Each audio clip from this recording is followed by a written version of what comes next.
Are there any constituency statements by honourable members? And I give the call to the member for Indi. Thank you, Madam Deputy Speaker. 6 months ago, communities in my electorate were absolutely devastated by 2 fires that destroyed more than 300 homes and burnt hundreds of thousands of hectares. The impact on the municipalities of Strathbogie, Murrindindi and Towong were severe. It was described in the media as an apocalyptic inferno, with scenes of utter devastation, and entire communities were left unrecognisable. But because the smoke didn't linger, the national attention moved on quickly.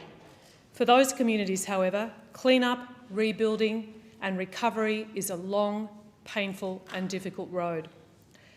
I've spoken too much about disaster in this place because for my communities it's not a blip, it's a severe threat most bushfire seasons.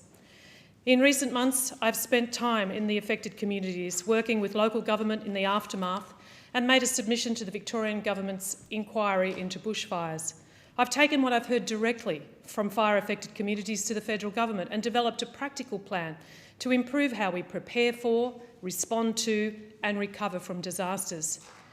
I'm also part of an inquiry into the financial sustainability of local governments, hearing consistently that the impact of disasters is one of the greatest pressures local governments face. Councils in my electorate navigate complex and at times infuriating disaster recovery arrangements. I've heard from councils time and time again that the DRFA is hard to navigate, with bureaucratic complexity placing significant additional strain and stress on already stretched local councils. So when the government proposed changes to the disaster recovery funding arrangements, which they say will be simpler, fairer and faster, well, that's welcome news. But it's clear that we need more detail about what these changes mean in practice for communities, councils and state governments. We're already hearing concern from other parts of the country. In Queensland, communities are highly agitated about these changes, worried that they may in fact be worse off. Their concerns must be taken seriously, particularly as disasters are more frequent and severe. And in my electorate of Indi, fire-affected communities want to know what this means for when the next disaster strikes. Will councils have to pay more? What emergency support can residents rely on? And will the rules around eligibility be easier to navigate? And crucially for these communities, can they build back better, or will we continue repeating the mistakes of the past? I'll be meeting with the Minister for Emergency Management in coming weeks to discuss these proposed changes, and I will continue to stand up for my communities to ensure we are better prepared, better supported and better able to recover from the next fire or flood. It's what our communities deserve and what we must deliver. Thank you, and I give the call to the member for Blair. Deputy Speaker, Labor is the party of education. The Albanese Labor government is building the education structure we need in my electorate and building a better and fairer education system from preschool to tertiary. This month, I was delighted to open upgrades to 2 schools in Blair that were funded under the second round of the Albanese government's Schools Upgrade Fund. The first project involved $800,000 for Riverview State School in the eastern suburbs of Ipswich to refurb old classrooms and staff rooms and install improved learning and teaching spaces, including storage and sinks, and new technology, including smart boards. The second capital upgrade involved $850,000 for a new custom amenities block at Linville State School, a little country school in the northern Somerset region, which has delivered modern facilities to ensure students' health and safety needs are met.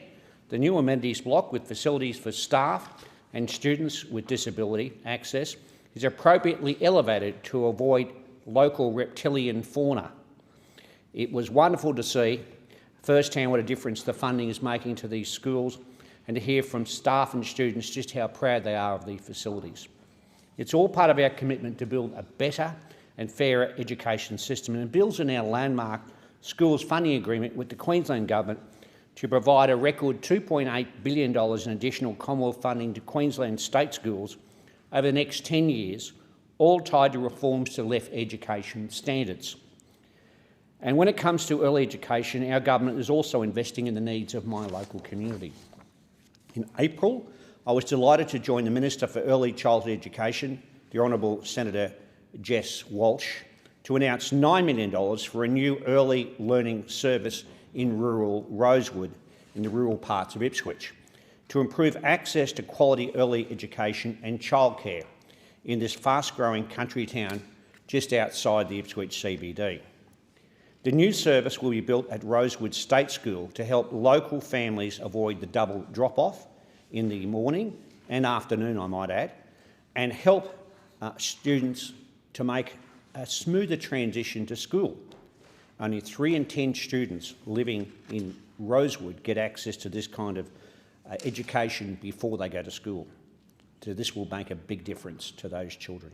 It's part of an almost $45 billion package of 5 new early learning services across Queensland.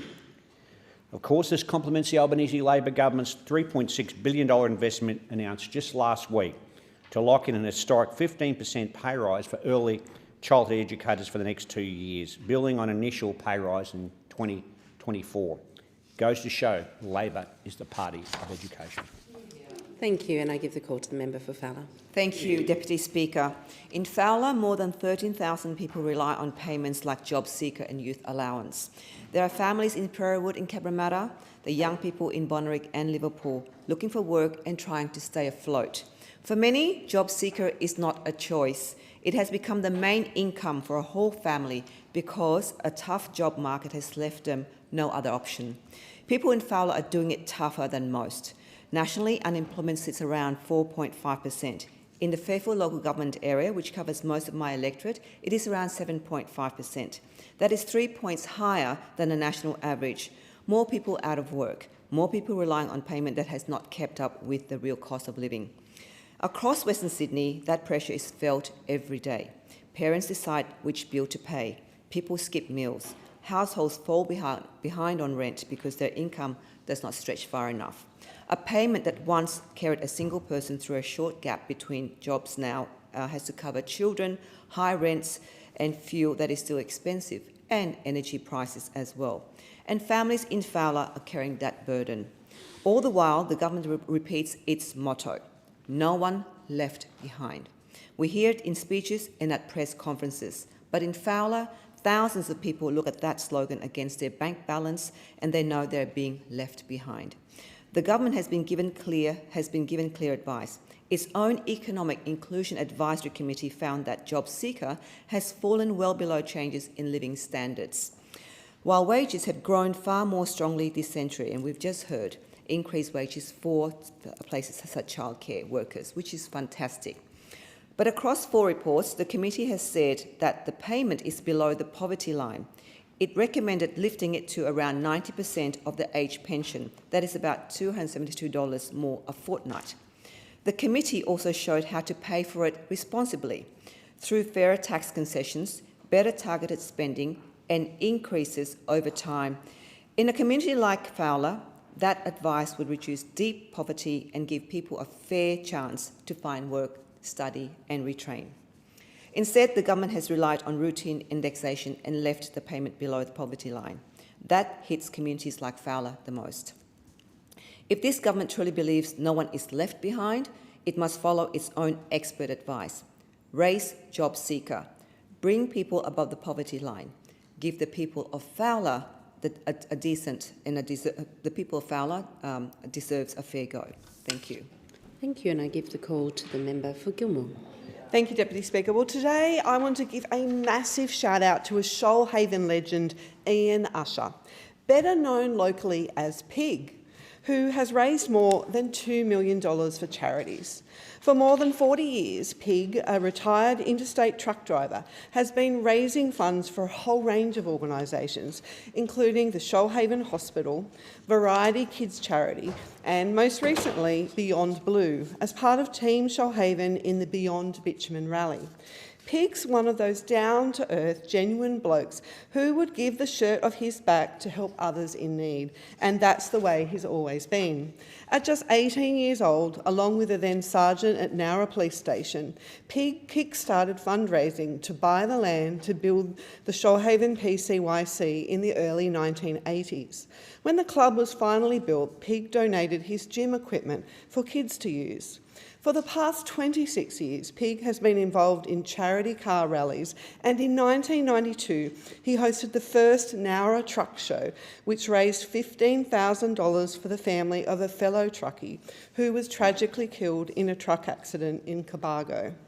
He was one of the people behind the amazing Shoalhaven Spring Festival parade in Nowra and the hospital bed race, and that ran for a few years. And he also organised car shows at the Nowra Speedway.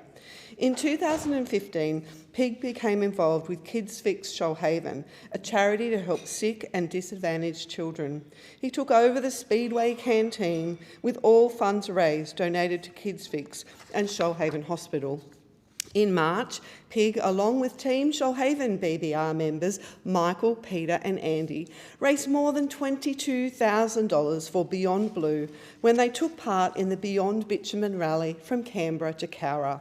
The team took on bush roads while raising funds to support men with mental health issues throughout Australia, as well as in our own community. Pig is proud, humble, and isn't too keen on fanfare, but he really is a legend in our community. He has been nominated for numerous volunteer, community and seniors awards and was honoured with the 2024 Peter Murphy Memorial Trophy at the Beyond Bitumen Rally. Just last month, I was delighted to attend the BBR Team Shoalhaven annual truck show. It was 2 days of revved-up family fun with heaps of shiny big rigs, food and live entertainment at the Shoalhaven City Turf Club. An enormous thank you to Pig, he insists we call him that, and his amazing team for all you do in our community and for bringing smiles to so many faces. Thank you. And I give the call to the member for Moncrief.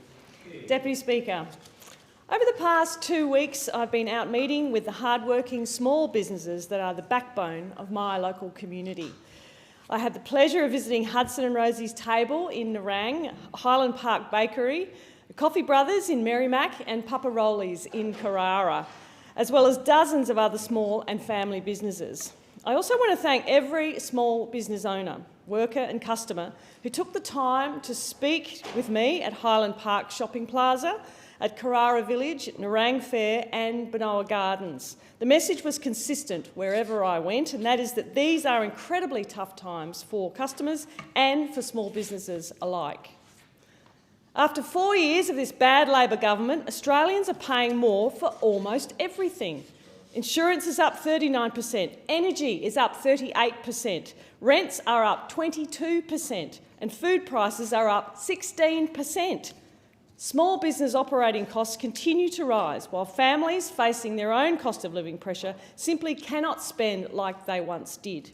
With record small business insolvencies, many local business owners told me they are working longer hours for less reward just to keep the doors open and the lights on.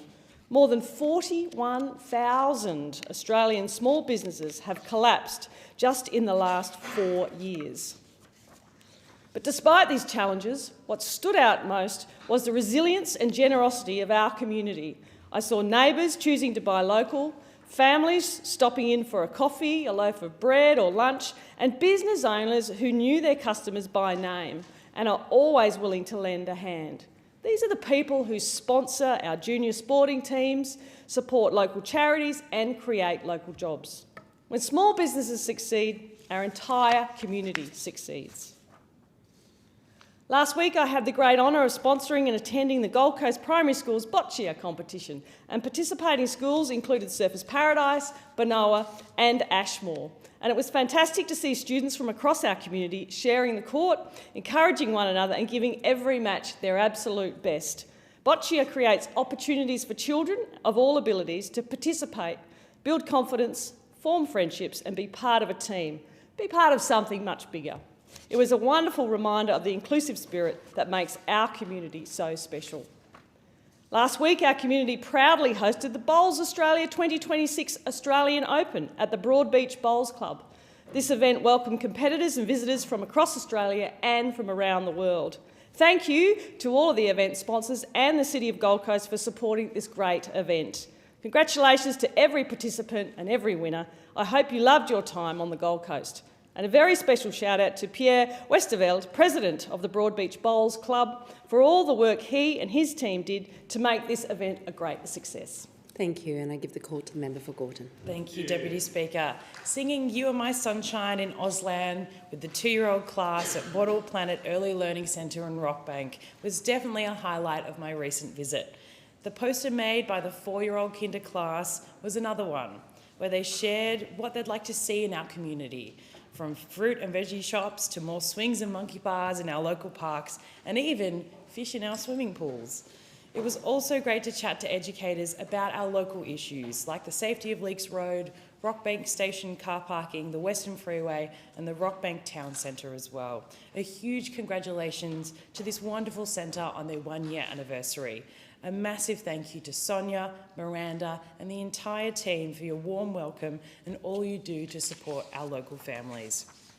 At Kings Park Primary School, community is central to everything they do, and it was a pleasure joining their morning assembly to talk with students about what makes our community so incredibly special. It was great chatting with the 5s and 6s about Australia's system of government and joining the preppies for their reading time. Kings Park Primary has a strong phonics program that has been in place for many years, and it shows in their fantastic reading and writing scores, something the entire school should be proud of. From the wonderful student artwork on display to the children's chickens in King's Patch, their school kitchen garden, there really is so much to love about this wonderful school community. The talent of the children in our growing suburbs is something truly special, and I cannot wait to see these young people continue to grow and be the future of Australia. A big thank you to Principal Jodie Park, the school captains, staff, and the entire Kings Park Primary community for the important work you do every single day. The Hare Krishna community in Melbourne's western suburbs is an incredibly warm and inclusive group of people who welcome participants from all walks of life. I was so pleased to join the opening of Srila Prabhupada Castle in Keilor in early June.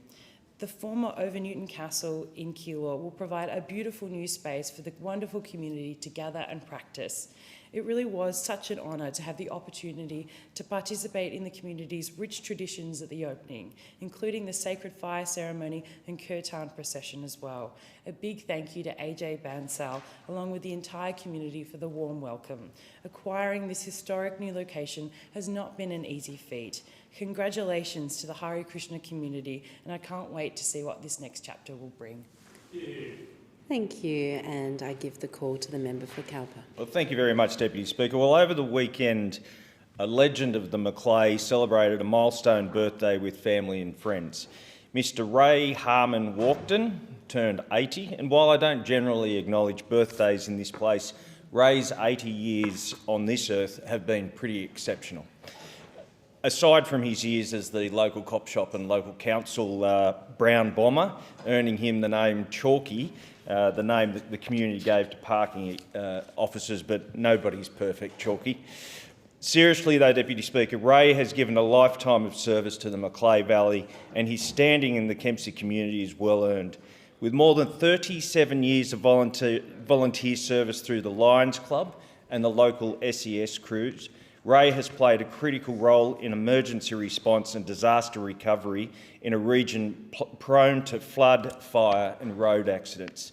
In fact, Ray was one of the first responders on the scene at the Clybucca bus crash on 22 December 1989, the worst single road fatality incident in Australian history, and an event that has left a deep scar on the wider Macleay community and beyond.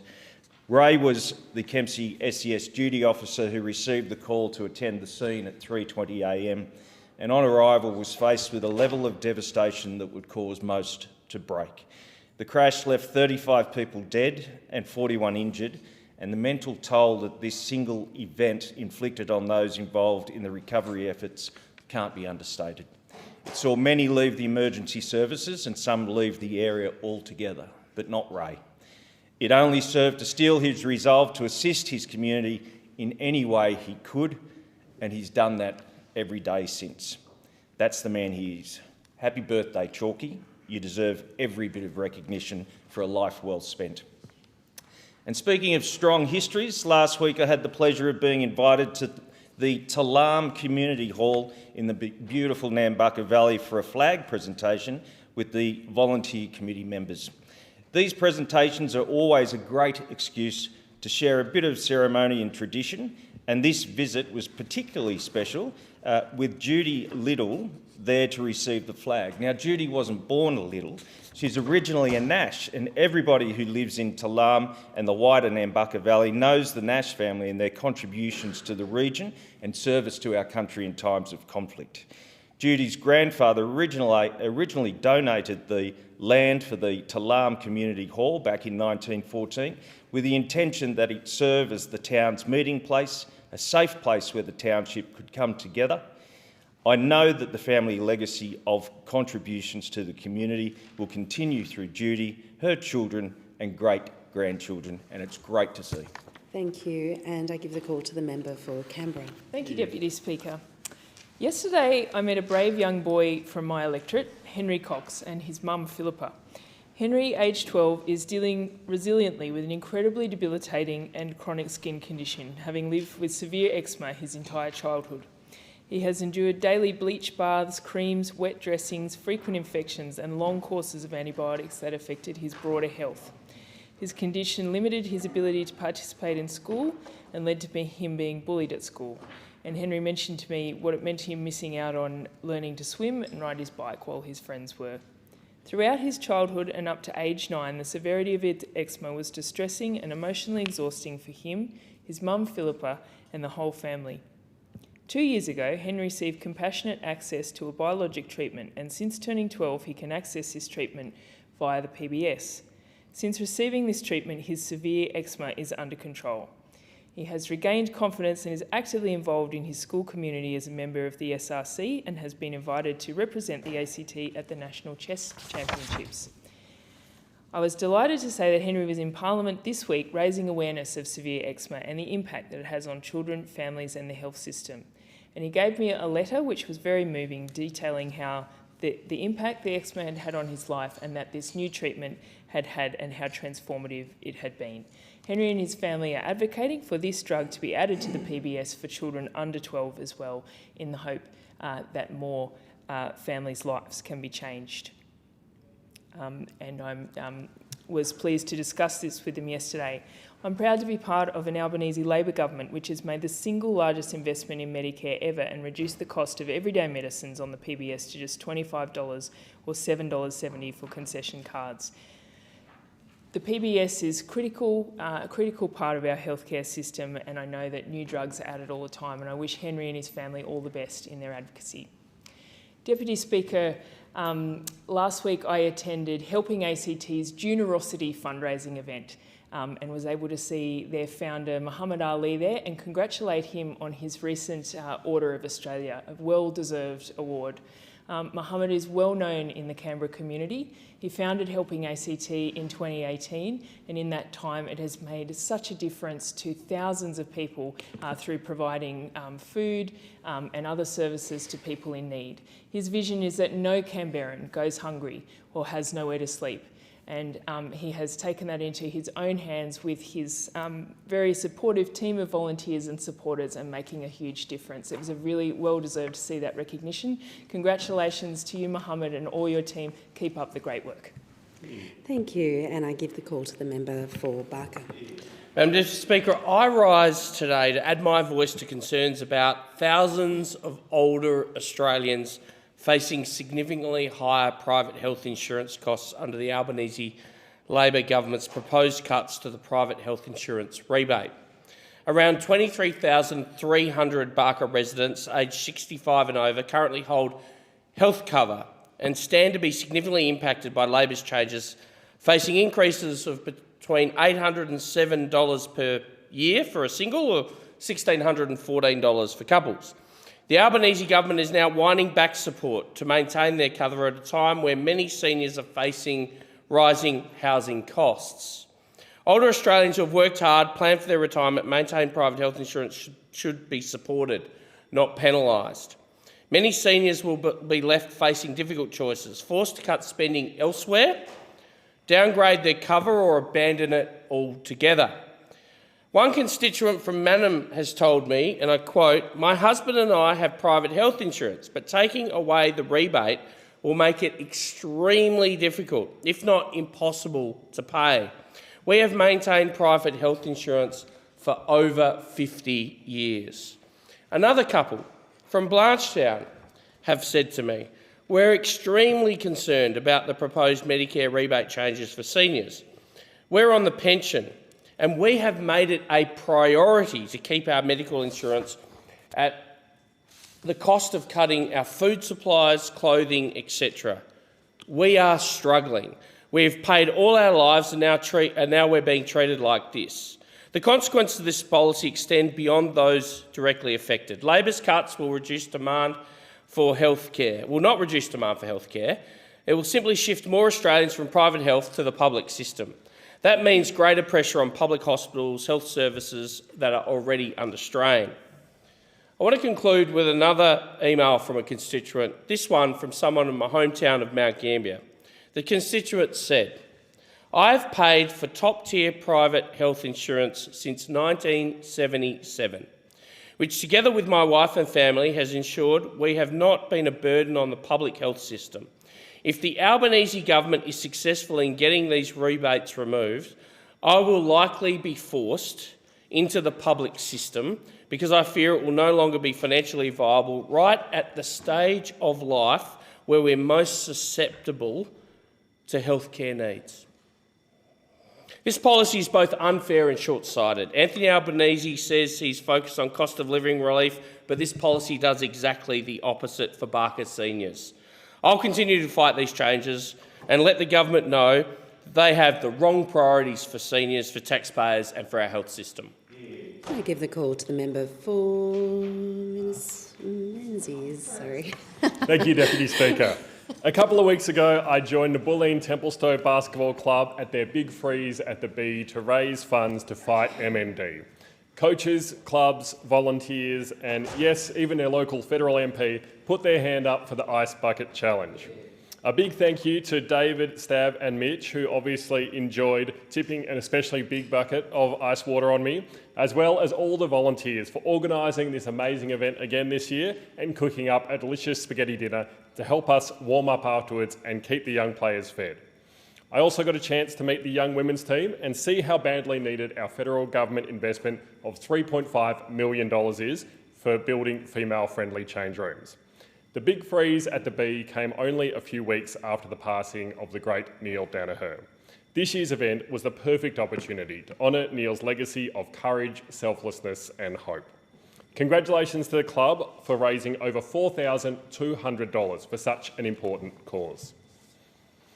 The Box Hill Silk Road Lions Club is a fantastic community organisation in Menzies that brings together Asian Australian community across Box Hill and Eastern Melbourne to do real-world good. It was wonderful to join them at the Gardner Creek Reserve for their 5-kilometre fun run alongside 300 other participants, including from the Box Hill Hawks and the Melbourne Lung Football Club, who came out on a chilly morning for a very worthy cause. Childhood cancer is the leading cause of death amongst children in Australia, a confronting fact, especially for those of us who are parents. The good news is that survival rates have dramatically improved, with over 80% of children surviving with treatment. That progress is a direct result of research, funding and the dedication of clinicians and scientists. This is why it was important to join the fun run, as every dollar raised went to the Cancer in Kids Auxiliary at the Royal Children's Hospital, who are transforming how we understand and treat childhood cancer. Thanks to everyone who took part, and particularly President Wendy Yang and the Box Hill Silk Road Lions Club for raising over $8,000. Every dollar brings us one step closer to a future where no family has to face childhood cancer without hope. Templestowe Heights is one of our fantastic schools in Menzies, which is leading the way in evidence-based teaching.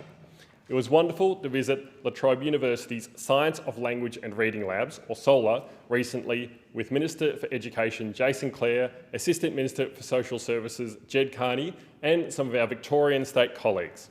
The SOLAR Labs provide the opportunity for researchers and teaching students to observe and learn the latest in educational innovation. We got the opportunity to watch one of the outstanding teachers from Templestowe Heights applying these techniques in practice. The real stars, though, were the Templestowe Heights students, who were doing an amazing job applying their learning by reading passages from Hatchet, a book so old that even I studied it at school. Thank you, Deputy Speaker. Thank you, and I give the call to the member for Mitchell. Thank you, Deputy Speaker. I rise today to take up the series of complaints in my electorate about the Telstra coverage and ongoing service-related issues in relation to mobile phone reception in the Hills District. And I remind the House this is my electorate's in a major metropolitan city, Sydney, in the middle of a really urbanised area. This is an ongoing concern because in spite of me as the federal member and others raising this directly with Telstra, we're receiving a series of inadequate responses about very low and unacceptably weak signal in the middle of urban Sydney. Now, my constituents have raised with me these matters and have taken up the complaints with the Ombudsman, the Telecommunications Ombudsman, and other matters that they're entitled to do. And indeed, Telstra has been recommending to them, and I'm going to go through this specifically in the case of one case in my electorate, purchasing an antenna, an additional antenna at their own cost. It doesn't sound too unreasonable when you think about it for a moment. However, this antenna is minimum cost $2,568 over 24 months, the Telstra Geo G41 stationary Yagi and panel antenna bundle. The other advice my constituent received was moving to the northeastern corner of his less than 700 metre square property to make his phone calls, or to buy a $2,500 antenna for his service. And I remind the House this in the middle of suburban Sydney. We need to explore why this is happening, and why I'm raising it to the House and the government's attention today is when the original NBN Co was created by the previous Labor government, there were these clauses, contractual clauses written into the legislation about denying Telstra the ability to offer the same services as NBN Co, indeed denying them, and I spoke about this at the time, the ability of Telstra to research or upgrade or do certain things with conflicts with NBN. And I wonder what's happening, because as service degrades in urban centres, and this is not the only constituent, we've tested it even in my own electorate office, we get a single bar, and I've raised that directly with Telstra as well, in the middle of Castle Hill, in the middle of an urban area. We're seeing degradation of service across the board. So I asked Telstra, and I do say to the government, we need to start taking this quite seriously about the ongoing arrangements between NBN Co and Telstra, whether this is denying reasonable service to everyday Australians. The idea that a person is told to spend $2,500 on an antenna at their property to get mobile reception in the middle of a major city is really, I think, unacceptable to most members of this House. The idea that you'd have to stand in the back corner of your property in the middle of a major centre as well and still receive weak service, this simply isn't good enough. So I do ask Telstra again in the Parliament, before we take this further, this matter is serious. It has many people affected in a major urban centre, and I'm sure this is happening in more parts of Sydney. This is a cause we will continue to be raising. Thank you, and I give the call to the member for Minister for Social Services. This is a statement about a constituent who came to my office in August 2022 seeking assistance. He told me at that time that his privacy had been seriously breached and that he had been sexually assaulted. He told me that the person who had assaulted him and breached his privacy worked at American Express, where my constituent had an account. My constituent had met the accused on a dating app, and they'd been dating for about 90 days. My constituent ended that contact after the alleged assault, reported it to American Express and to the police, and stopped using his Amex card. 2 days prior to the alleged assault, I was informed by my constituent that the person who worked for Amex had told him that he knew where my constituent had bought his morning coffee and knew about several purchases he'd made that day. He had been using the Amex card to stalk my constituent.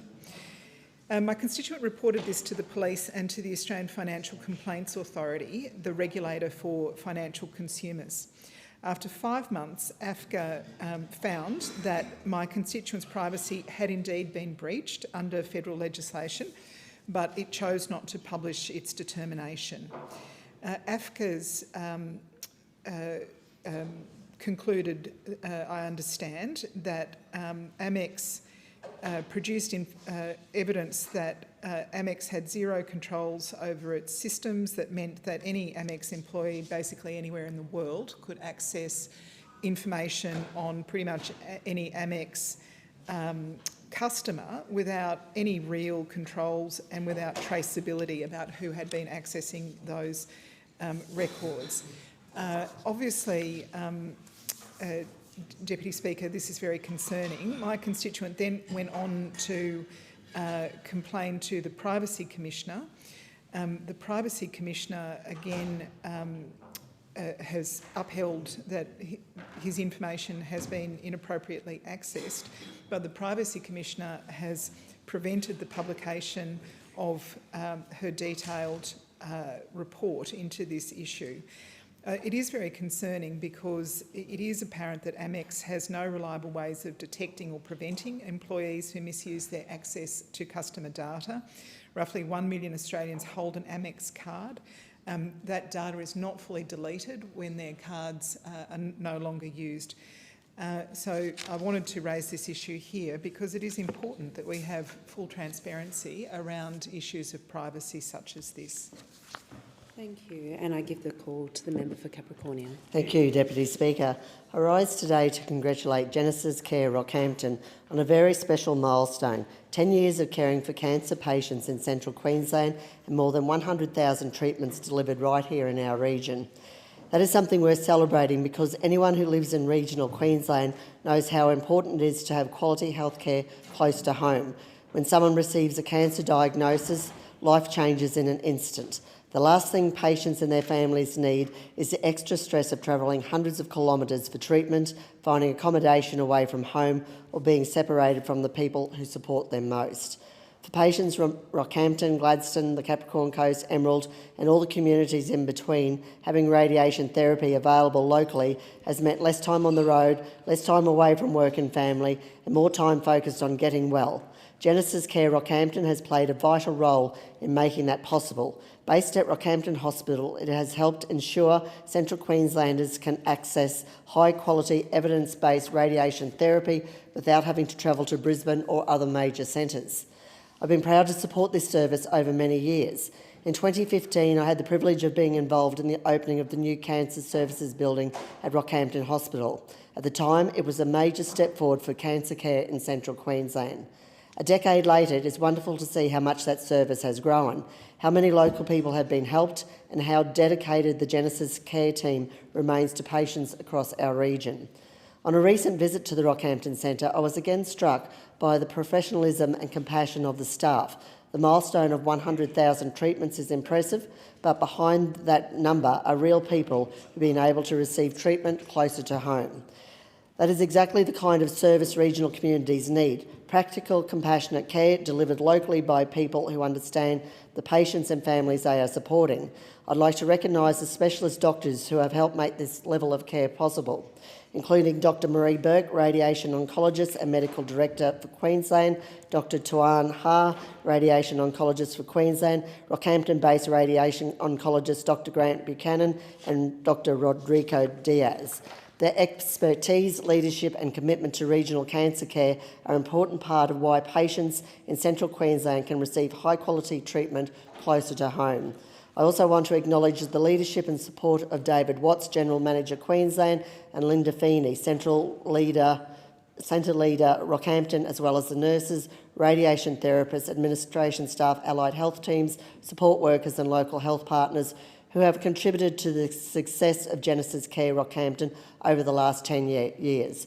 Your care, skill and dedication have made a real difference to thousands of Central Queensland families. On behalf of the people of Capricornia, I congratulate Genesis Care Rockhampton on 10 years of service and the incredible achievement of delivering more than 100,000 treatments. Thank you. Thank you, and I give the call to the Minister for Social Services. Oh, sorry, beg my pardon, Minister for Aged Care and Seniors. Deputy Speaker, some meetings change the way you see the world. This week I sat down with Melissa Dunmore from Bacchus Marsh in our community, who travelled all the way to Canberra with Bowel Cancer Australia for their Call on Canberra advocacy event. Melissa wrote to me wanting to share her story, and I'm so glad she did because it's a story that we all need to hear. A week before her 33rd birthday, Melissa's life looked like that of any young mum. She was raising 2 children, just 2 and 6 years old, married to a local Sparky and juggling work, study and family life the way so many of us do. Then everything changed. She was diagnosed with stage 3 bowel cancer. In the lead up to that diagnosis, her fatigue and anemia were put down to women's health issues, a reflection of just how deeply the assumption runs that bowel cancer is an older person's disease, and of just how hard women still have to fight to have their health taken seriously. As her condition worsened, she ended up in the resuscitation room at Sunshine Hospital, having lost a significant amount of blood. And even then, her age and lack of family history meant cancer simply wasn't on anyone's radar. She was placed on a waiting list for a colonoscopy. When the colonoscopy finally happened, Melissa woke up to 4 words that no 33-year-old person should have to hear: "You have bowel cancer." What followed was surgery to remove her entire large colon, and 6 months of chemotherapy at the Melton Health Hub. For a while, the scans were clear, and Melissa began the hard work of learning to live and work and parent without a bowel. Then, 12 months later, the cancer came back. It had spread to her liver. At 35, Melissa now lives with a stage 4 diagnosis and is waiting on scan results that will shape whatever comes next for her and her family. Deputy Speaker, sadly, Melissa is not alone in this. 15,000 Australians are diagnosed with bowel cancer every year. 1 in 8 Australians diagnosed with bowel cancer are under the age of 50, and those rates are increasing on a trajectory that looks like a mountain. It's the second leading cause of cancer death in our country, and the deadliest cancer for Australians aged 25 to 54, and yet awareness of that fact still lags well behind the reality. That gap between what we assume and what the data tells us is exactly what advocates like Melissa are working so hard to close. What strikes me most about Melissa's story is her insistence on being heard, on trusting what her body was telling her, even when others didn't. And that's a lesson we should take notes from. Young people shouldn't just accept that you're too young to have bowel cancer as an explanation for their symptoms. If something feels wrong, advocate for yourself. Speak until you're taken seriously. Keep knocking on doors until you get the tests, the explanations and the treatments you need. Melissa, your strength is extraordinary. The relentlessly practical way that you just get on with everything and the courage with which you use your experience to spread awareness for others says everything about who you are. Our community is proud of you, and I'll carry your story with me in this place. Thank you. And I give the call to the member for Cook. I'd like to congratulate all the award winners from Allura Surf Lifesaving Club on another fantastic year of achievement. Specifically, I'd like to celebrate the under-14 male beach relay champions, Joshua Malouf, Price Adams, Tyler Parnell, Oliver Robertson, as well as the open male short course surfboat 2025 winners, Grant Wilkinson, David Frew, Matt Norton, Matt Guy and Dan Ellis Flint. The most outstanding Master Competitor Award went to the 180s men's boat crew Great Men. The most outstanding boat competitor went to Matt Norton, and the most outstanding boat crew went to the open men Allura Wilco, Matt Norton, Matt Guy, Dave Frew, Dan Ellis Flint and Grant Wilkinson. The most improved boat crew went to the under-23 women's crew Fancy Pants, Talia Ingram, Casey Mood, Sienna Smith, Caitlin Smith and Grant Wilkinson. The Tim Nesbitt Rookie of the Year was Sienna Smith. The most outstanding trainer was Justin Cooper, and the most improved was Christina Verstrate. And the David Chandler Award for Junior Patrol Person of the Year was Ruby Kelly. The Dale Banning Award for the Under-17s Athlete of the Year went to Zane Pankhurst. The Terry Trevelyan Award for the Under-19s Athlete of the Year to Bailey Duncan. The Rick Pallister Award went to the Open Men's Boat Crew Allura Wilco. The Robert Chapman Award for the Waterman of the Year to Nathan Neal. The Sharon Muddle Award for Waterwoman of the Year went to Under-23 Women's Boat Crew Fancy Pants, and the Gilchrist Family Award for the most outstanding male and female beach athlete went to Peter Thorogood and Natalie Hay.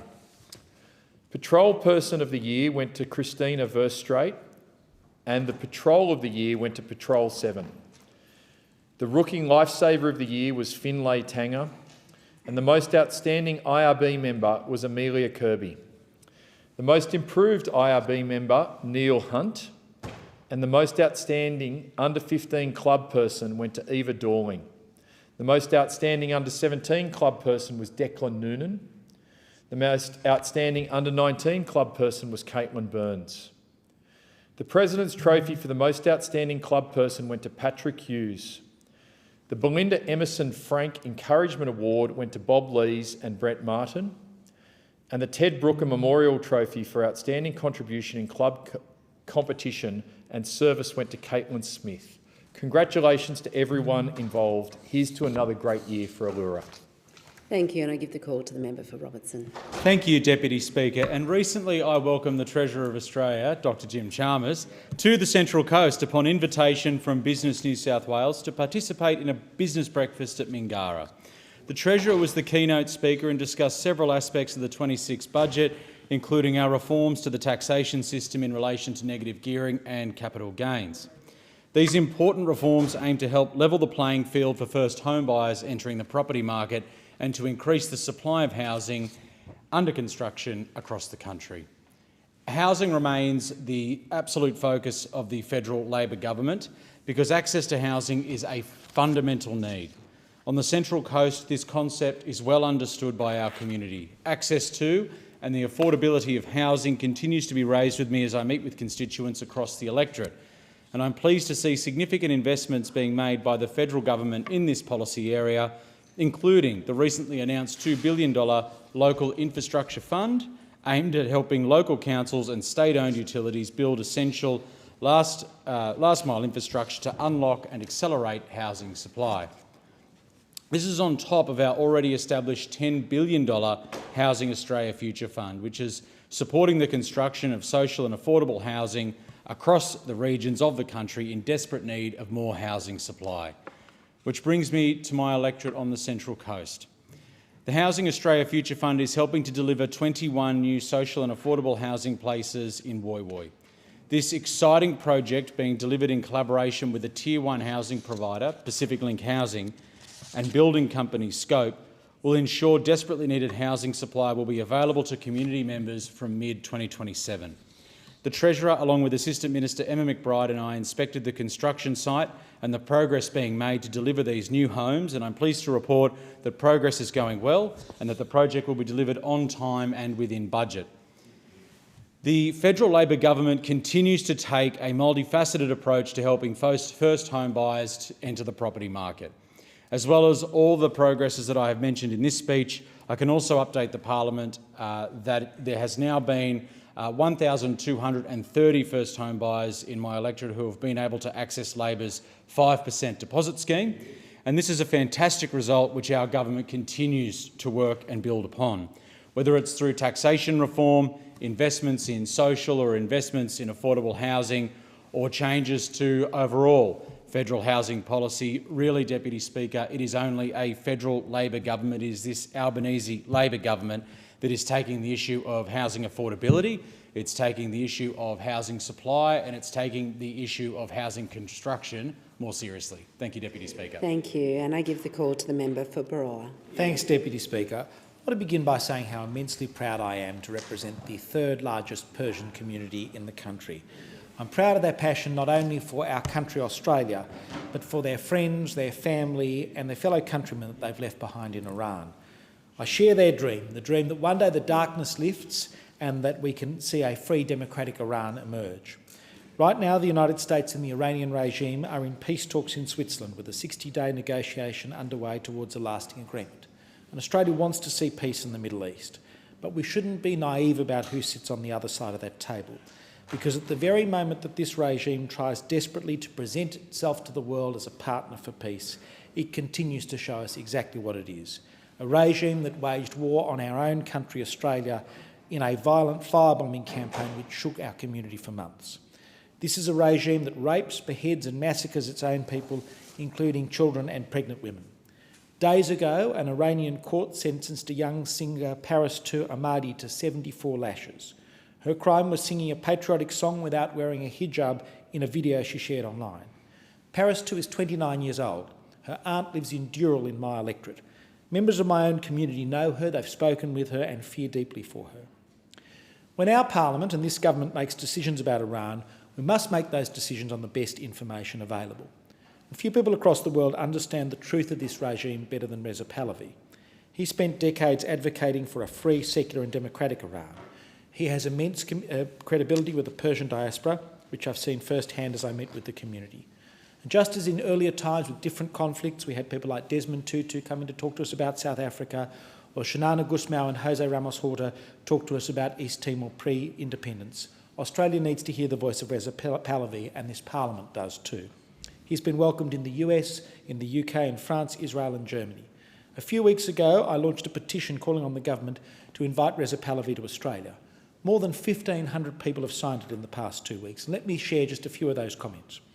The government needs to invite Reza Pahlavi as a gesture of support and goodwill for the Australian Persian community. Given his growing international profile and the strong support he receives, such a visit would be highly meaningful. Inviting Reza Pahlavi to Australia is a great step towards a peaceful Middle East.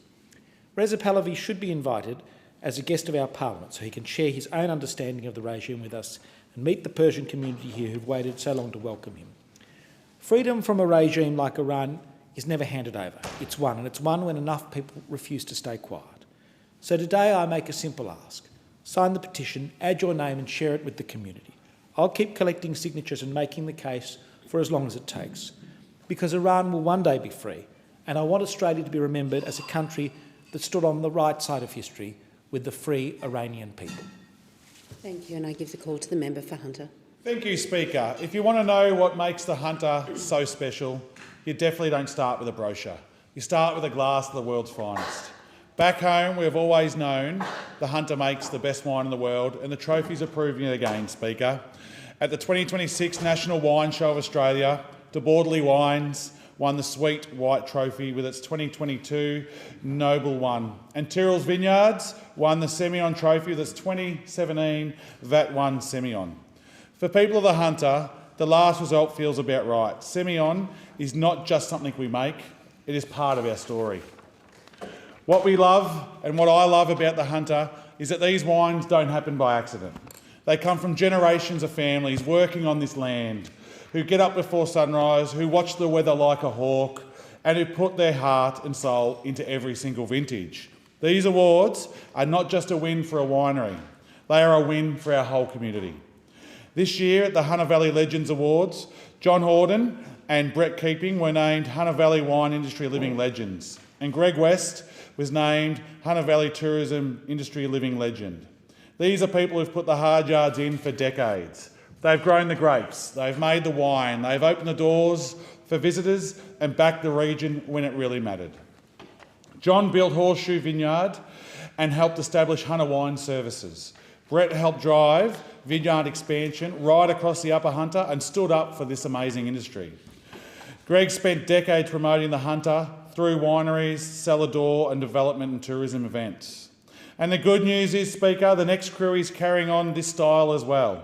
Stuart Horden from Brokenwood Wines was named Winemaker of the Year. Jeremy Scarborough and Liz Riley from Scarborough Wine Co were named Viticulturalists of the Year. Ollie Margan from Margan Family Wines was named Young Achiever of the Year. Wine Ferry Events was named Tourism Operator of the Year. Ridges Resort Hunter Valley won the Accommodation Operator of the Year for the second year in a row, Speaker. And Tomo and his team at Thomas Wines were also named Salador of the Year. So I want to congratulate every single one of you. John Horden, Brett Keeping, Greg West, Stuart Horden, Jerome Scarborough and Liz Riley, Ollie Margan and the team at Wine Ferry Events, Ridges Resort, Hunter Valley, Thomas Wines and of course De Bordeley and Tyrrell's for those national wins. This is what the Hunter does, Speaker. We work hard, we keep it real, and we produce something that is world class. To all the growers, to all the winemakers, to the cellar door staff, to the tourism operators, to the families behind these wines, we say thank you. And you know who else we say thank you? We say thank you to the people buying these wines, giving this employment out there, getting that little sip in of the Hunter's best and the world's best wines. Thank you for what you do. You make our region proud. Cheers. Thank you, and I call again the member for Cowper. Well, thank you very much, Deputy Speaker. Deputy Speaker, in my electorate of Cowper, we have the largest cohort of veterans in New South Wales.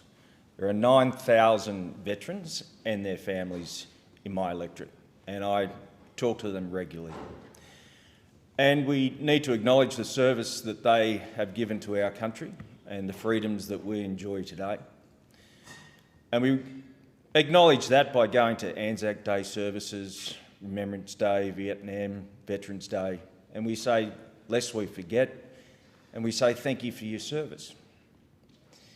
But now our veterans are being thanked for their service with this government capping allied health services at $5,000 a year.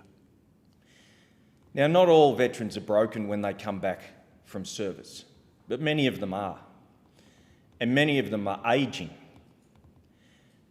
And I've had a waterfall of emails, of phone calls, of visits at my mobile offices from these veterans who are terrified that they are not going to be able to access their allied health services, physiotherapy, physiology, psychology, one of the most important things that you would think that this government would recognise for our veterans.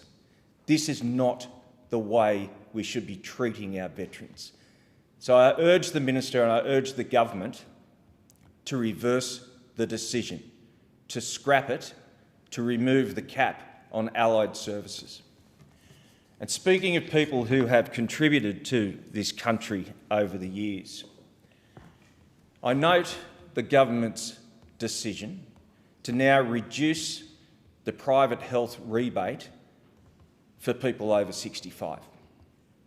This is no way to thank our Australian citizens who have borne the burden and borne the cost of private health care for the entirety of their lives. To now be told by the Australian government, well, you're over 65. Thanks very much for not clogging the public health system for the past 40 years, but we're going to reduce the rebate. And it's going to cost you, for a couple, up to $1,600 a year more in a cost of living crisis. Now, Deputy Speaker, I had a mobile office last week, and again, I've received a waterfall, a deluge of emails and phone calls, but I received a visit from Mr. and Mrs. Spagnoli at my mobile office. They said when this comes in, they're going to go down and cancel their health insurance and put more pressure on the system. You need to change this decision as well. Good. I give the call to the member for Sturt. Thank you, Deputy Speaker. 2 weeks ago, I attended Mary MacKillop College in my electorate of Sturt to witness a beautiful celebration of multiculturalism told through the stories of migration. Year 10 Mary MacKillop and Ross Trevor College students collaborated to celebrate cultural diversity, share family migration histories and engage in the Italian language. Students reflected on and presented the migration journeys, struggles and triumphs of their own parents and grandparents, some of whom were in the room and who were not only deeply proud of their grandchildren, but whose stories and values had shaped the students in a positive way by teaching confidence, courage, resilience and tolerance, as well as the gift of a second language. The partnership between the two colleges for this event also encouraged the students to build empathy, increase their understanding of identity and belonging, and connect with a broader cross-section of the community. And this is what migration and multiculturalism can do for us. This was multiculturalism at its best, showcased by the intelligent, kind and respectful students from Mary MacKillop College and Ross Trevor College, who will be our future community leaders. These students understand you can be Australian at the same time as embracing multiculturalism. The students understand that multiculturalism has shaped Australia and that multiculturalism can speak to, complement and work with core Australian values of tolerance, respect, a fair go and an open mind. I congratulate the students and their wonderful leaders, Jasmine Eckert and Shana Bennett, on what was a thought-provoking and intelligent morning. And then last Friday, Deputy Speaker, I had the privilege of attending the assembly at the East Torrens Primary School in Sturt, run by the reception class, to present student executives Anish and Sarah with new Australian, Aboriginal and Torres Strait Islander flags. But these are not the only flags that are proudly displayed at East Torrens Primary School. The school is home to students from over 40 nationalities, and all the flags are proudly displayed. Students from all across the world make up this community, including students from India, Nepal, Iran, Sri Lanka and China, many of whom speak a language other than English at home. And under the leadership of Principal Miss Lynette Simmons, the school is really building a community of successful learners through its successful intensive English language program, which offers English language support to eligible students who were born overseas in a non-English speaking country. The program helps to prepare the students for a successful transition into mainstream schooling and assist them in building the confidence they need to live in Australia. At East Torrens Primary School, the multicultural students know you can be Australian and speak English at the same time as celebrating all your country of birth has to offer. In accordance with Standing Order 193, the time for members' constituency statements has concluded, and I call the clerk. Government business. Next order of the day, Regulatory Reform Omnibus Bill 2026, resumption of debate on the second reading. The question is that the bill now be read a second time, and I call the member for Moreton. Thank you, Deputy Speaker. The Regulatory Reform Omnibus Bill of 2025 passed the Senate 6 months ago.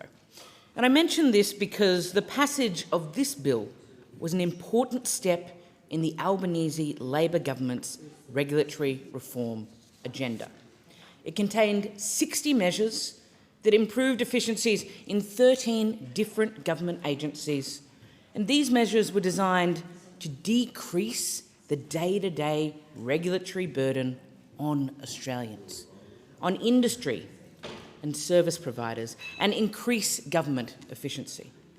And Deputy Speaker, here we are today again for a very similar reason, to debate the Regulatory Reform Omnibus Bill of 2026. Like its predecessor, this is a comprehensive bill. It contains 21 measures, amends 26 different acts, repeals 2 acts, and will enhance the operation of 19 different government agencies. It's focused on increasing regulatory certainty and decreasing the cost of compliance for Australian businesses. The need for this was affirmed by the 2025 Economic Roundtable and Productivity Commission, and it's part of Labor's strategy to boost a more agile, robust and efficient economy. Regulatory reform like this might not be the number one thing on everyone's discussion list, but it is important because it helps Australians access the essential services that they rely on more quickly and more easily. Deputy Speaker, it's useful to look at this bill in the context of the current economic debate, in the current economic climate, in the current economic landscape, which has been affected by the global oil shock and events both beyond our shores and beyond our control. Last month, the Treasurer laid down the 26-27 federal budget. He set out the government's approach to tackling the challenges facing us by promoting responsible savings, improving intergenerational fairness, and building a stronger, more productive and more resilient economy. The key word here is productive. Increased productivity is how we will boost wages and incomes, leading to improving living standards. It's how we'll grow our economy sustainably and put downward pressure on prices by improving efficiency and by lowering costs for everyday Australians.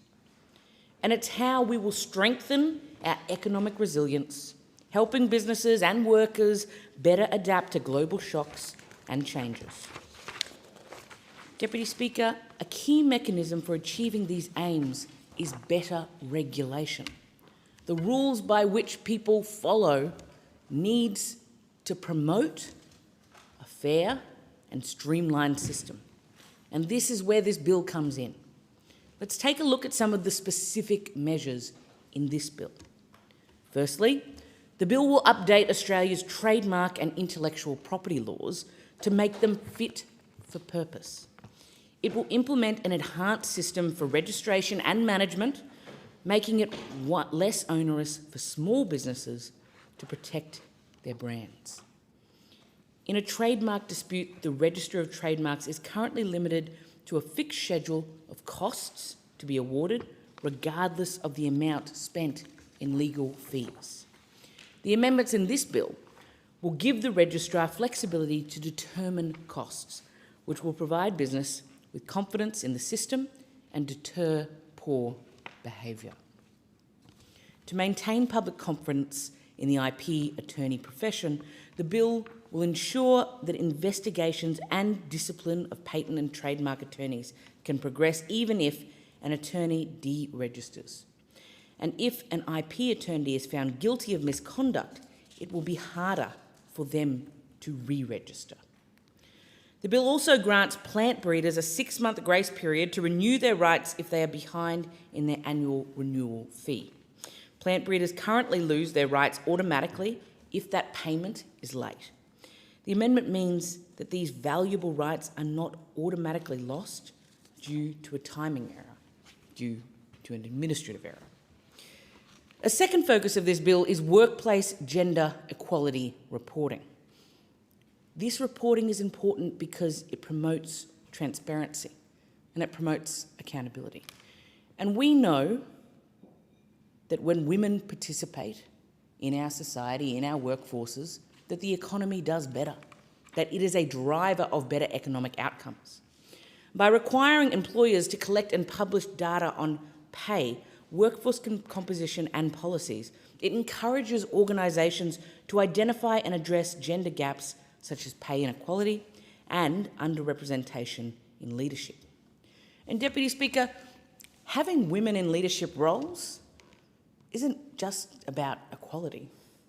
We know that businesses that have diversity in their leadership go better. They have better outcomes and therefore become better drivers of our nation's economy. This is a practical tool for improving both workplace culture and economic outcomes.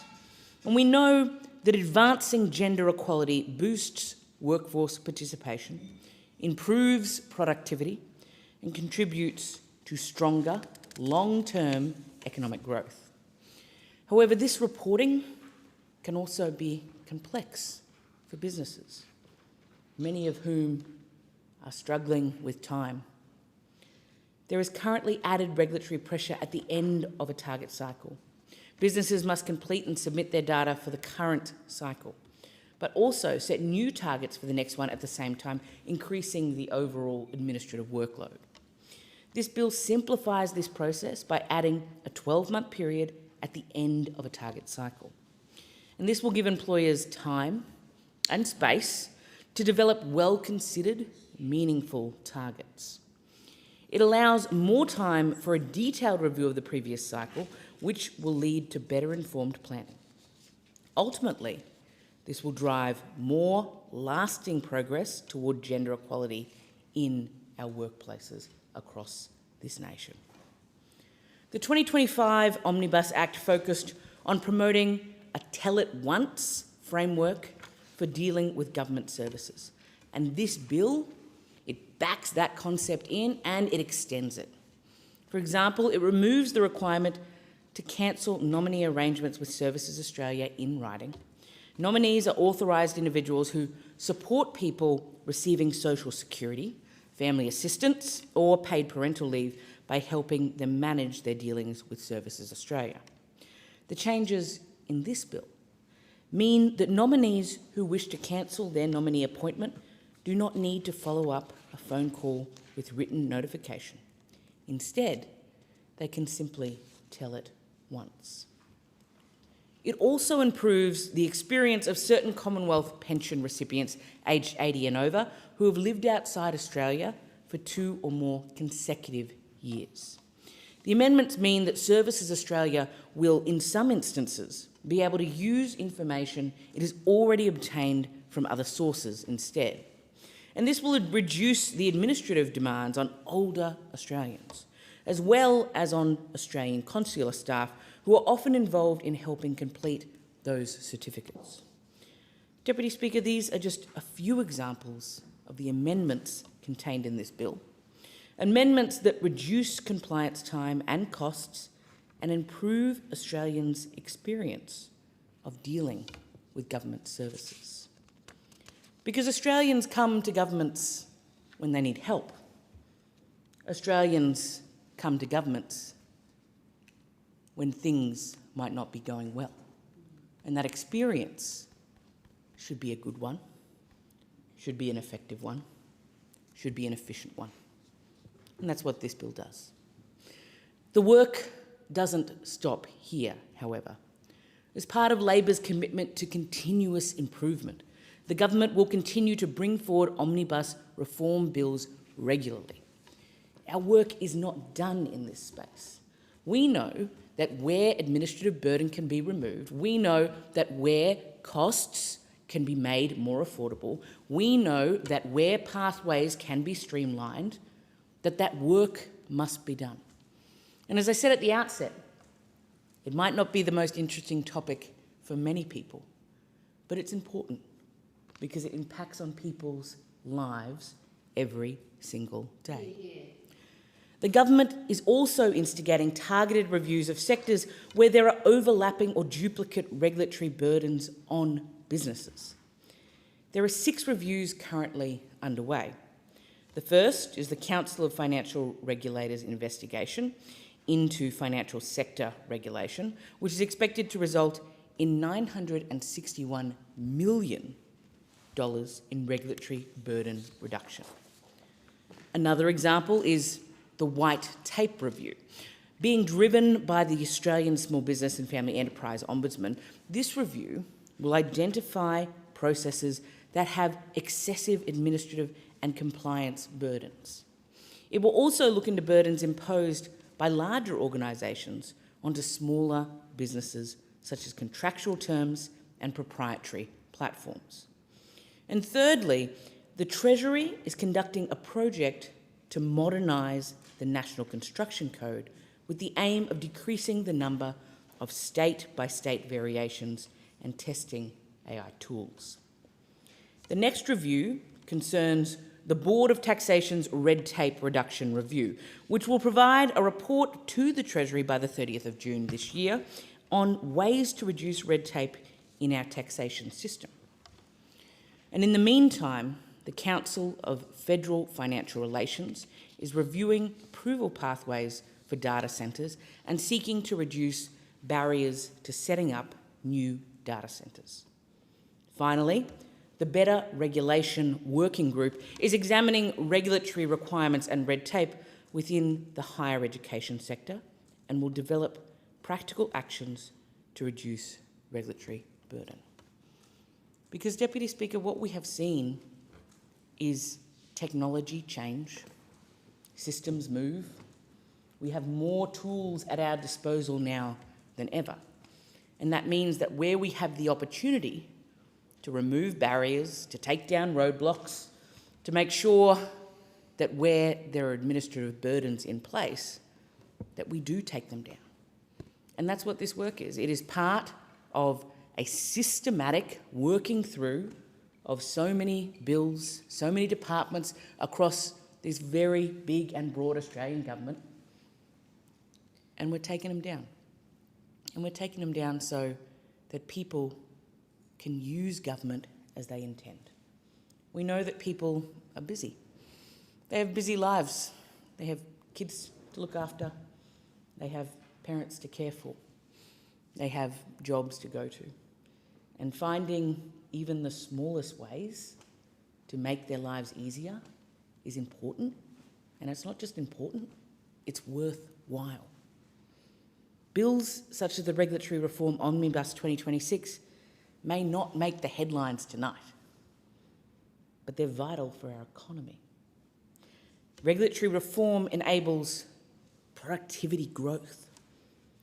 It boosts labour and it boosts capital availability for ongoing growth. Regulatory reform also directly improves people's lives in small ways that add up to big ways, with streamlined experiences meaning that people are spending less time dealing with those government services. And this bill will ensure safeguards are maintained for the community while delivering sensible and practical amendments that will positively impact individuals, that will positively impact businesses, that will positively impact government agencies and their staff. The Albanese Labor government is looking at the big picture of regulatory reform, from small daily improvements which make things simpler for everyone and everyday Australians, through the unlocking of productivity and economic growth. This bill advances 4 key priorities designed to modernise and improve that regulatory environment. It aims to reduce complexity by simplifying requirements for business, making it easier for them to understand and comply with their obligations. And at the same time, it seeks to improve the efficiency of government operations by streamlining regulatory and administrative processes. Ultimately, workhorses such as this bill have an important role to play in the journey of so many Australians. I thank the member. The question is that the the bill now be read a second time. I call the member for Indi. Thank you, Madam Deputy Speaker. Madam Deputy Speaker, I have just a few remarks on this bill. I rise to speak on the Regulatory Reform Omnibus Bill 2026. Specifically, I want to focus on Part 3 of Schedule 2 of the bill. Part 3 of Schedule 2 would repeal provisions of the Commonwealth Electoral Act that require government departments to report advertising-related expenditure in their annual reports. Now, the rationale for this is that these provisions overlap with other requirements under the PGPA rule and are duplicative. While I'm in favour of streamlining and consolidation, I'm not convinced that what's being removed here is truly redundant. My concerns with this change are twofold. Firstly, the Electoral Act requires departments to provide detailed disclosure of amounts paid to advertising agencies, market research firms, polling organisations, direct mail providers and media outlets. By contrast, the PGPA rule requires only a high-level statement confirming whether any advertising campaigns were conducted. If the answer is yes, there's a reference to a whole-of-government reporting published by the Department of Finance. And to be clear, there's nothing wrong with that whole-of-government report. It's valuable, it's comprehensive, but it's not the same. Anyone reading a department's annual report will no longer get insight into what's been spent on advertising, on polling and research. They'll have to go to a second source. They'll also have to wait a couple of months because the finance report typically isn't published until December. Now, that delay matters. Transparency delayed is transparency diminished. It's also not clear that this change would deliver a meaningful reduction in administrative burden because departments will still need to collect, verify and transmit data to finance. I acknowledge there would be some saving in not having to report under 2 different frameworks, multiplied by every single department, but truly I'm not convinced it outweighs the reduction in transparency. Madam Deputy Speaker, my second concern is that the disclosure requirements would no longer be in primary legislation and would rely entirely on the PGPA rule, reducing the level of parliamentary oversight if they are modified or in fact removed in the future. Now, While there is much to welcome in this omnibus bill, by their very nature, there's many things in bills such as this, but my concerns remain because they're significant. My concern with the change to disclosure requirements would make it difficult, ultimately, for me to support the bill in its current form. So I'm very pleased to note that the government has listened to my concerns and had a look at the amendments I proposed and will now move its own amendment to remove Part 3 of Schedule 2. I thank the government for their constructive engagement with me when I raised this and proposed a remedy to this. I particularly want to thank Minister Farrell and Minister Gallagher and their officers, and I look forward to supporting the government's amendment when I see it, and then, provided that's there, I will ultimately be supporting this bill. Thank you. I thank the member from Indi. The question is that the bill now be read a second time. I give the call to the member for Sturt. Thank you, Deputy Speaker. I rise today to speak in support of the Regulatory Reform Omnibus Bill 2026. Regulatory reform has a broad meaning. It includes changes that improve regulatory quality by enhancing the performance, cost-effectiveness or legal quality of regulations and regulated government formalities. It might involve revision of a single regulation, the scrapping and rebuilding of an entire regulatory regime and its institutions, or the improvement of processes for making regulations and managing reform. This bill delivers regulatory reform with 4 themes which have efficiency and effectiveness at their heart. Firstly, Schedule 1 of the bill contains amendments to support a tell us once approach to government service delivery. Schedule 2 sets out amendments to improve or maintain access to government services. Schedule 3 is directed at amendments to reduce regulatory burden, and Schedule 4 is directed at amendments to increase government efficiency and improve productivity. Effective regulation is a powerful tool for addressing challenges that are big or small. We know that this is crucial now more than ever for tackling things like climate change, online gambling, social media, and for unlocking the benefits from the artificial intelligence technological transition whilst managing the risks.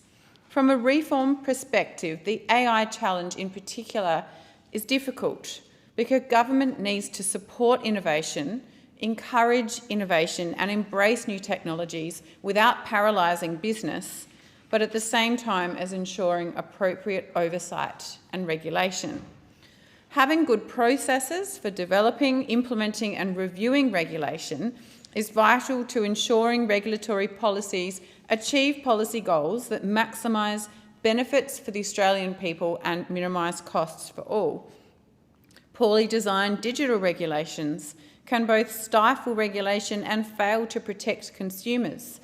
An action on, for example, environmental reforms can be compromised by overly complex regulations or regulations that are not aligned with the contemporary policy goal that is desired.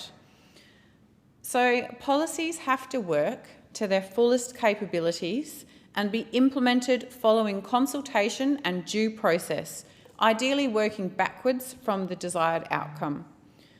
What do we need to do? How can we best achieve it?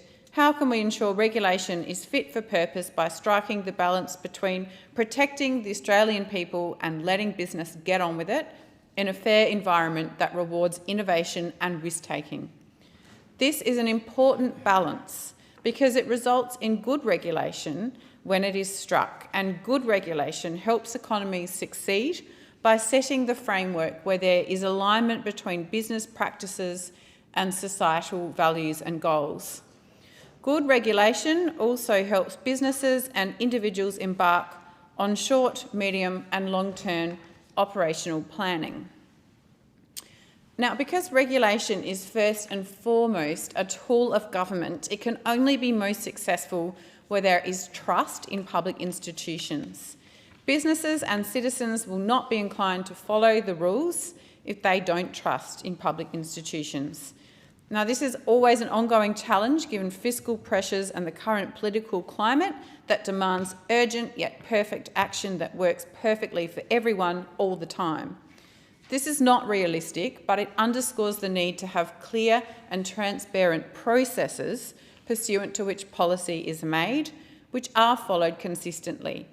A decision or regulation or a policy or a piece of reform may not please everyone all of the time, but if that decision, regulation, policy or reform can be justified on the basis of solid, transparent and broad-reaching policy processes, then trust can remain, even if the reaction to the outcome is mixed.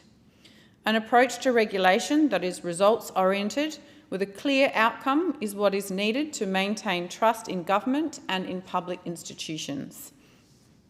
Now, governments came unstuck during the COVID-19 pandemic because they could not clearly communicate the outcome the plethora of regulations and rules that face the Australian people were designed to achieve. The policy and decision-making process was not sufficiently transparent, meaning trust was lost, and the regulations that were being implemented came across as heavy-handed or regulation for the sake of it.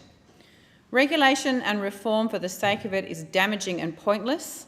Regulation and reform must be anchored in a clearly defined policy outcome. Well-designed, transparent and effectively enforced rules resulting from transparency policy development illustrates the benefits of government, ultimately enhancing stability and prosperity.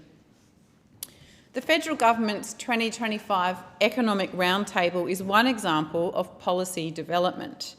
It had 3 themes: making the Australian economy more productive, building resilience in the face of global uncertainty, and strengthening the budget and making it more sustainable.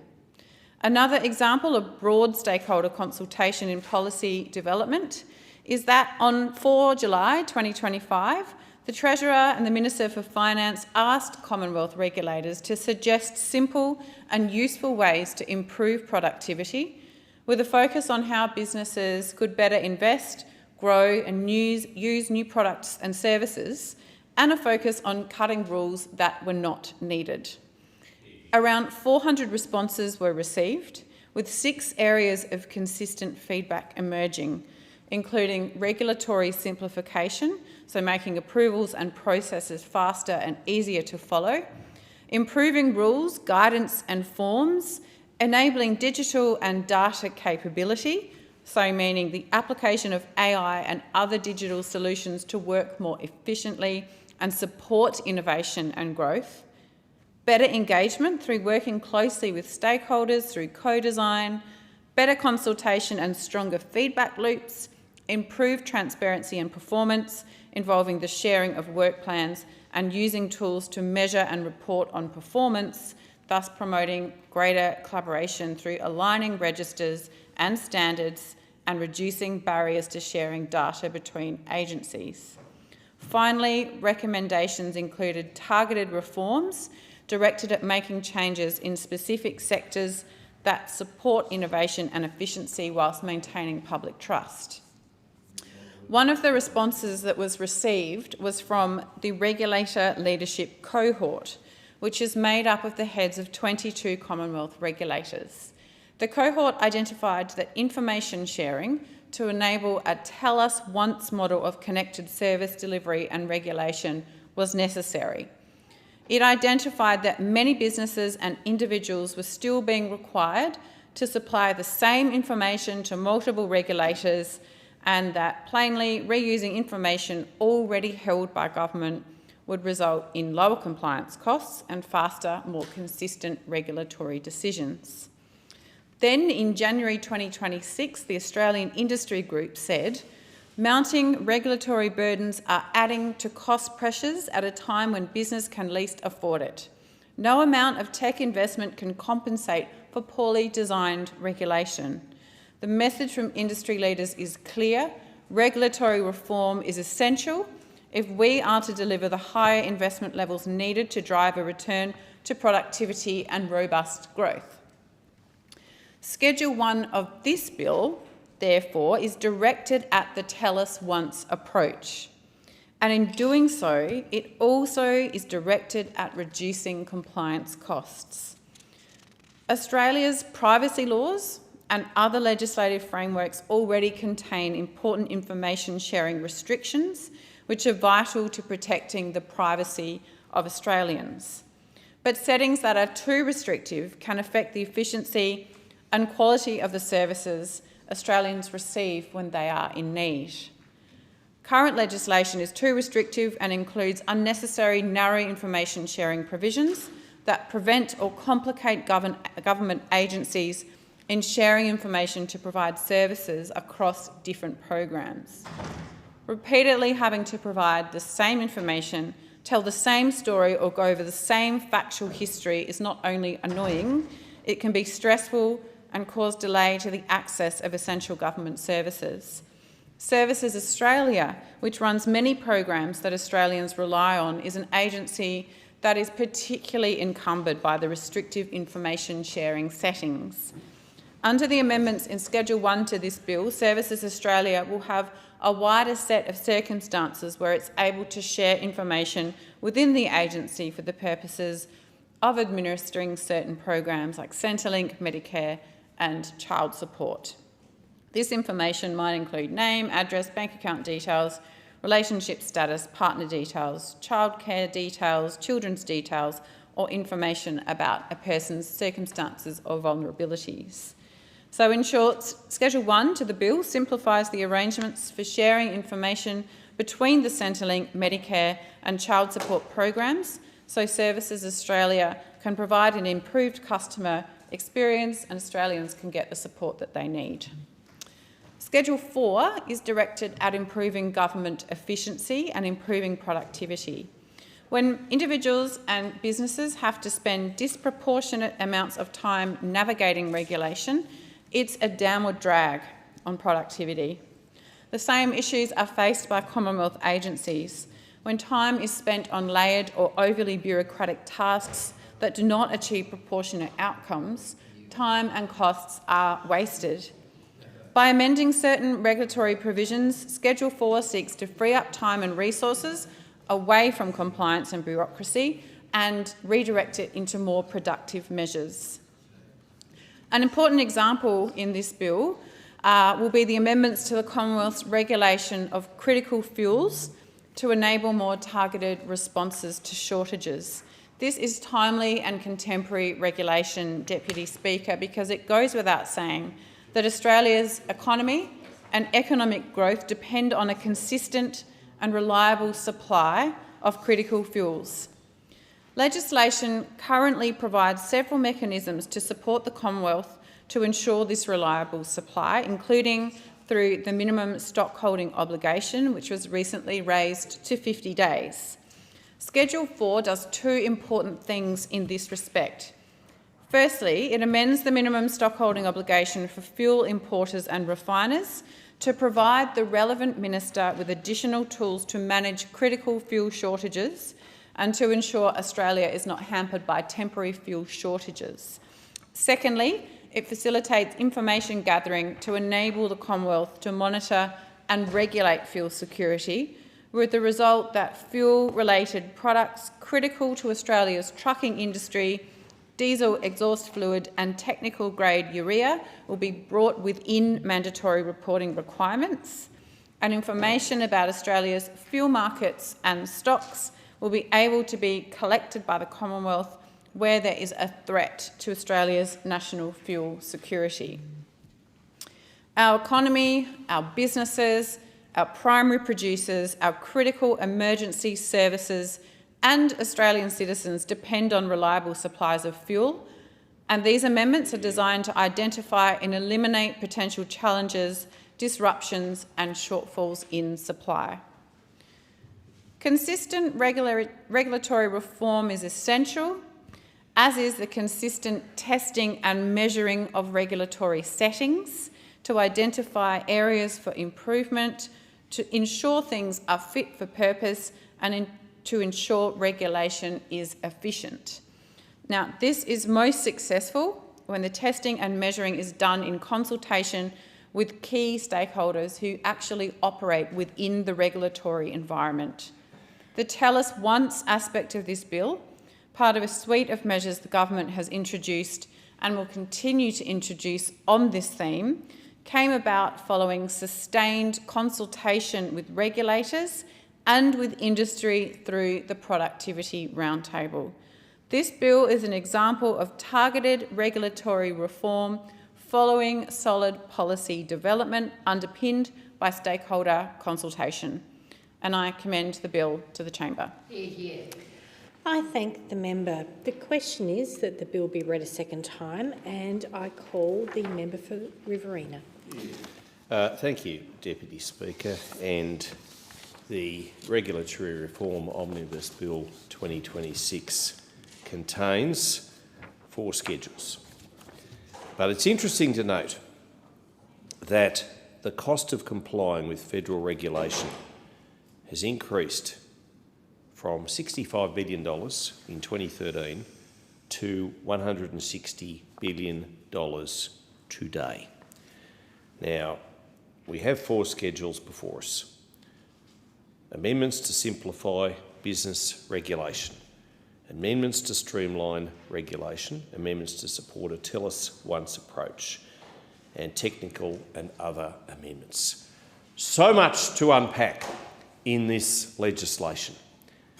And it's a shame that we don't have more speakers on this particular bill, because while it might sound fairly mundane, perfunctory, some might even cruelly suggest boring, it's really important. It is. And it's interesting that the government is bringing this forward when, as I say, the cost of just doing business is so much more these days than it was when the Coalition was in government. So much more these days than it was ever before. And the recent federal budget, if you were a business person and you were trying to comply and do the right thing amongst the myriad of regulations, amongst the mountain of paperwork, could you imagine, could you just possibly imagine? You hear the budget, you see the member for Rankin, the Treasurer, produce his economic blueprint for the nation, talks about capital gains, talks about trusts, sorry, I won't say trust, because there's no trust in this budget, but talks about trusts and the changes. And then, just a few short weeks later, there's these whole raft of amendments and changes. Now, if you're a business person and you're about to approach the end of year, the end of the financial year, you're worrying about how to make sure that you're doing everything right by your business activity statement, by the Australian Taxation Office and all the rest, and then you hear the budget, then it's changed. I mean, it's enough to send people spare. And the amount of compliance, I mean, just consider, for example, the National Construction Code. The primary regulatory framework which governs building compliance in Australia spans roughly, wait for this, 2,000 pages. 2,000 pages across 3 volumes, including the building and plumbing codes. Now, just imagine if you're a chippy builder, sparky, plumber. Now, I know they're not all supposed to read the 2,000 pages. Tell you what, if they're working for someone, that someone has to comply. They have to meet the codes. They have to do the right thing according to the National Construction Code. Now, you know, these 3 volumes, they cover commercial and multi-residential building standards, residential housing and BCA provisions, and the plumbing code. Now, that sort of reading would be enough to send somebody to sleep. But I tell you what, if you're a construction company, it's no wonder the construction companies are going out backwards, by the way. But if you are one of those companies and you are running that company, you've got to comply. And it's no wonder that some of the employment in this country, much of the employment in this country in small businesses and medium-sized firms and particularly large businesses are taken up by people who do nothing more than compliance. That's all their jobs are. It's just making sure that they tick every box. Is it productive? I'll probably argue not. And the member for Sturt and her contribution, I've got a bit of time for the member for Sturt. She speaks on just about every piece of legislation, and that's commendable. Like I said, it's a shame that we haven't got more people on both sides talking about this particular piece of this bill, this omnibus bill, which is before us. She referred to the productivity summit, the roundtable, a big productivity roundtable. And I don't know whether people remember this, but it was a productivity roundtable, but all of a sudden the name was changed to the economic reform roundtable. Can't call it productivity because, you know, it was just a gab fest. It was just a talk fest. It was just an excuse for the unions to come to Canberra to, you know, tell the Labor Party what it needs to be doing. But anyway, supposedly, Speaker, it built consensus on ways to improve productivity, enhance economic resilience and strengthen budget sustainability. Yeah, right. Okay. It brought together a mix of leaders from business, unions, those unions, you know, remember those unions, those ones that all you people opposite have to agree to and pay suitable tribute to, civil society, government and other experts. Experts. My father used to tell me an expert was a drip under pressure, but anyway, we digress. It was held on the 19th to the 21st of August in Parliament House, led by the Treasurer and supported by other key ministers, focused on lifting living standards for Australians by looking at three main themes. Making our economy more productive. Yeah, right. Building resilience in the face of global uncertainty. And yes, we do have that. We do have a lot of global uncertainty. Strengthening the budget. Strengthening the budget. I mean, budget. I mean, let's not even go there. That budget, what a joke that was just a few short weeks ago. And making it more sustainable. So that was the Economic Reform Roundtable, once called the Productivity Boosting Gathering. Well, I tell you what, here's a few tips for the Treasurer and anybody who cares to listen about making sure that we get productivity. Maybe block your ears for a while, Speaker, because you're from South Australia, you might not agree with what I'm about to say with next. But how you're going to boost productivity is not buying $430 billion of water out of the mostly southern connected system of the Murray-Darling Basin and then expecting to boost productivity. That water is going to flow out of the mouth of the Murray. And I know, Speaker, you and I'm not verballing you, you're a good person. I know you're a rational and balanced person and a practical person who wants the best for this country. I acknowledge that. But sometimes South Australians and I have different views on what we need to do in the Murray-Darling Basin. But I tell you what we do need. We need a better and more balanced and fairer approach. And when we talk productivity and when we talk compliance and when we talk regulatory reform, well, regulatory reform and compliance and balance and fairness does not equate to buying 86 additional gigalitres out of mainly the southern connected system and flushing it down the river system in the guise of better environmental outcomes. It does not.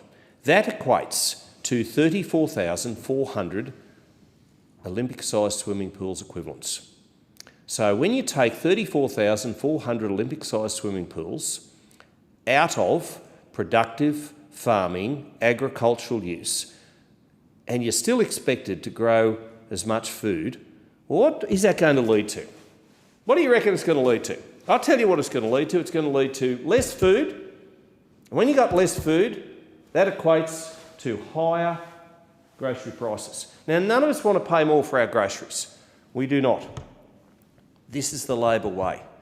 And yet, this is just a portent of what is to come, because the Labor Party says it's going to deliver the Basin Plan in full and on time. And that just equates to taking more and more and more and more and more water out of the river system and flushing it down the mouth of the Murray. And already some of those river gum forests, they've had so much water through them that the river gums, I'm told, are dying because they've had too much water, whereas the Australian landscape was not designed that way. It was not. And the early explorers, quite often when they were doing their explorations, they carried their river craft more often than they paddled it down the streams, because at the time, for many of them, we were experiencing a drought. And we are not Europe. We cannot design our Murray-Darling system on what is in Europe. And I was just talking to Michael Murray, the General Manager of Cotton Australia, before I came in here to speak. And he reminded me of the fact that for many of those soldier settlers blocks, they got in trouble. In some cases had to forfeit the blocks that they were allocated because they hadn't cleared them in time. And yet if you're a farmer now and you're trying to clear a property, trying to get rid of a tree, I mean, yeah, good luck. You'll get in trouble through the EPBC Act, you'll get in trouble from every single... We've got drones overhead monitoring what you're doing on your own property. I mean, you can't do anything in this country unless you fill out a form, unless you tick all these boxes, unless there's a myriad of paperwork that you've got to fill out. I mean, it is just ridiculous. It is just nonsensical. And yet we're faced here with these 4 schedules to the Regulatory Reform Omnibus Bill. What we should be doing is making it easier for businesses to do business. What we should be doing is making it easier for farmers to farm. What we should be doing is making it easier for everyday, ordinary Australians to just get about their business with less government, not more. And yet I'm not quite convinced that this omnibus bill achieves that. I'm not. Now, this book, written by Ernest and Hill. You've been wondering what I've been holding. It's interesting, and you know, it should actually be required reading. It should actually be required reading in our schools. And it's interestingly, Water into Gold, it's the 7th edition from 1946. The first edition, the subscribers edition, was published in June 1937. Coincidentally, it's actually water damage, but anyway, it's a really good book, and it details how our irrigation systems were constructed, and it talks about trade. It refers to the efforts that so many people went to make sure that we had productivity in this nation, and it is brilliant reading. I particularly like the reference to the amount of water that rolled past down the Murray and past Mildura, and George Chaffey, one of the early water pioneers. This figure that was given, it was 1,088 followed by 9 zeros, gallons of it rolling past every year. Now, that amount of water, I tell you what, these days would not be available for growing the fruits, making sure that the permanent plantings were watered, making sure that we actually provided exports for other nations to enjoy the cleanest, greenest and best produce in all of the world. And that is in your state, Deputy Speaker, that is in my state, and that is in the member just behind me, his state, Queensland, and indeed Victoria as well, even though member for Crangham White sits over there opposite. She's nodding. She understands that our states, through the Murray-Darling system, provide the world's best food. They do, and not just for global supply, but for domestic supply as well.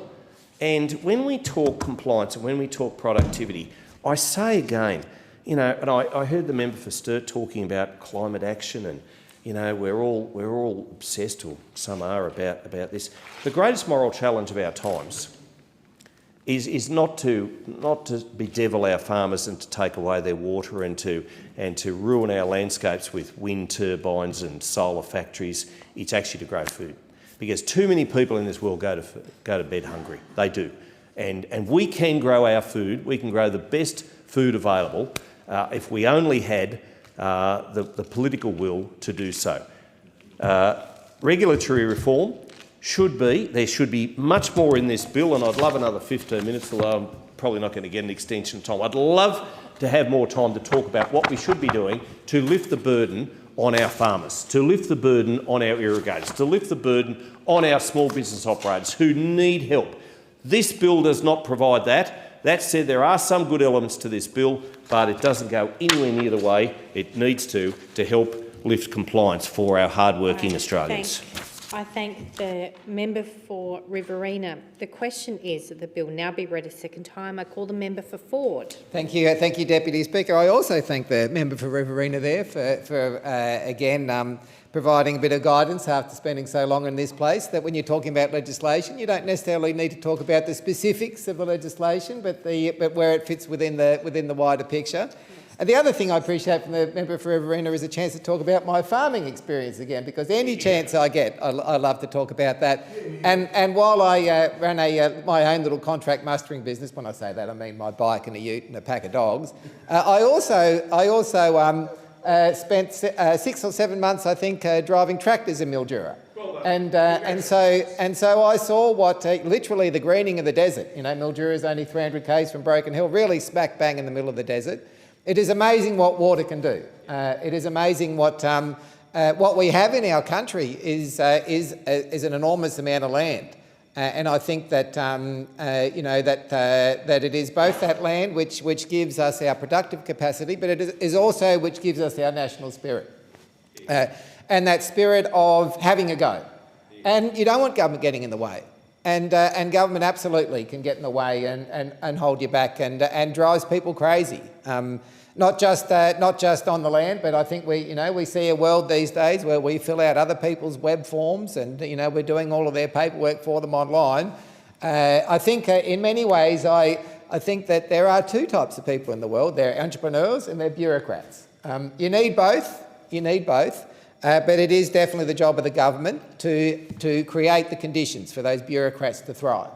And here it is, which is why I rise in support of the regulatory reform omnibus bill, and commend Minister Gallagher for the work that she has done in this work, and recognise that this work does indeed sit within the wider strategy of the Albanese government, a strategy I think which is summed up very much in what the Prime Minister says drives him, and something that drives really all of us in this place, but I think which is exemplified by this government, which is nobody held back and nobody left behind. And this work, even though it may not be getting the media attention that other pieces of legislation do, sits at the very heart of the government strategy of lifting living standards and of, in that sense, lowering the cost of living. Because if you can create an environment where businesses are able to provide a good or a service cheaper, you're actually helping the consumer at the same time. And so it is that I think that this bill is to be commended in the sense that it fits within that wider strategy. The one thing after being in this place for 12 months is I've come to realise that it may sometimes feel like you're speaking to an empty room, even though I know the opposition are always listening very carefully, just in case one of us slip up and they can use a line that they can use to bash us over the head with. But apart from that, sometimes it feels like we're speaking into an empty room. But I've figured out that actually there's the configurations change, and even though, Deputy Speaker, you're often here to listen to all of our speeches, somehow the member for Dawson's been here a fair bit lately to listen to some of my orations, and I'm not sure about the member for Corangamite. This could be a first. On occasions. And so I don't feel constrained to never repeat the same story that I've told before. But there is an important story that I'd like to tell that I think demonstrates really what regulation is, what regulation means, and why it needs to be always, we need to be ever vigilant, and we need to weed it out when it becomes irrelevant. And that's a story I was told ages ago about a little boy that watched his grandfather cook a lamb roast, and every Sunday he'd come over and watch his grandfather prepare the roast, and the grandfather would cut the ends, two ends off the leg of lamb, and then put it into the oven tray, and then put it in the oven, and of course it was, you know, a beautiful thing to eat, and such fond memories. And one day that little boy grew up, and his grandfather came around for dinner, and he said, "You know what, Granddad, I'm going to cook you a lamb roast just like you used to cook." And so he got out the lamb roast and he cut the ends off and he put it into the tray, and the grandfather said, "Why did you cut the ends off?"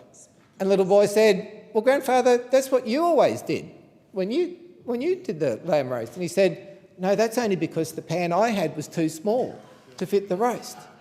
And so it is with regulation, that there are things that we do because of tradition, because it's always been done like that, that you need to actually realise, you need to always question, why are we doing this?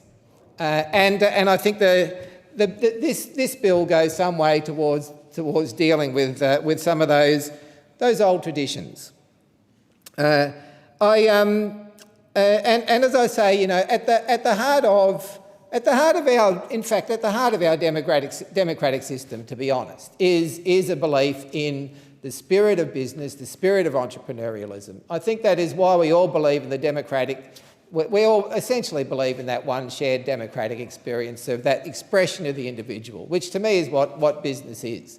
And in fact, you know, it really, I think, inspired me in business when the really good business people that I admired, they weren't ever really interested in the money. The money was, someone described it to me as a way of keeping score. It's because they had this incredible passion, this idea to do something, and that something was always a good or a service which improved other people's lives. And so I think that you know, certainly that's I think the heart of this legislation, the heart of this government, is to create those conditions for entrepreneurs to succeed. And so in one of my previous business experiences in construction, I had the pleasure, in inverted commas, of running a construction company. I didn't own it. And in fact, the owners who had built this business long before I came along were a typical Gold Coast entrepreneurial family. They're also from the bush. They were literal cowboys who found themselves in construction. And they'd come up with this idea, anyone who's sort of you know, worked in construction or engineering might know, it's sheet piling. It's essentially when you're digging out a basement, we came along and we'd put in the shoring. And that was theoretically to stop the hole from falling in on itself when it was dug out. Didn't always work out like that in practice, of course, but theoretically the sheet piling was there to keep the ground solid. And they had come up with this idea. In fact, they had developed their own system, their own design, which they manufactured and installed, and they spent tens of thousands of dollars securing the intellectual property, which is the relevance to what I'm talking about here, which is about making, providing more reliable and predictable systems for registering and managing trademarks and IP rights. So they had this intellectual property which they spent tens of thousands of dollars or more developing, hundreds of thousands probably actually, developing and also patenting. And the point about those patents was not just to protect their business and their intellectual property, but it was also to protect consumers, because there was an example which I remember where somebody, a competitor, had tried to copy their system, didn't get it right, had put these sheets into the ground. And I can remember this story got a bit of media at the time. They were working next to a post office in Sydney somewhere, and the ground started to cave in.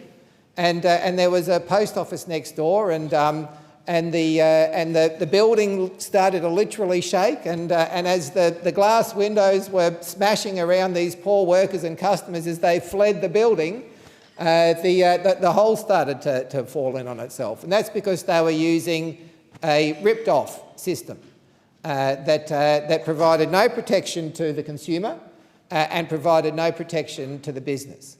And so fundamentally, intellectual property is so important for those two reasons, because it is not only there to protect your business, but it is also there to protect the consumer from cheap imports.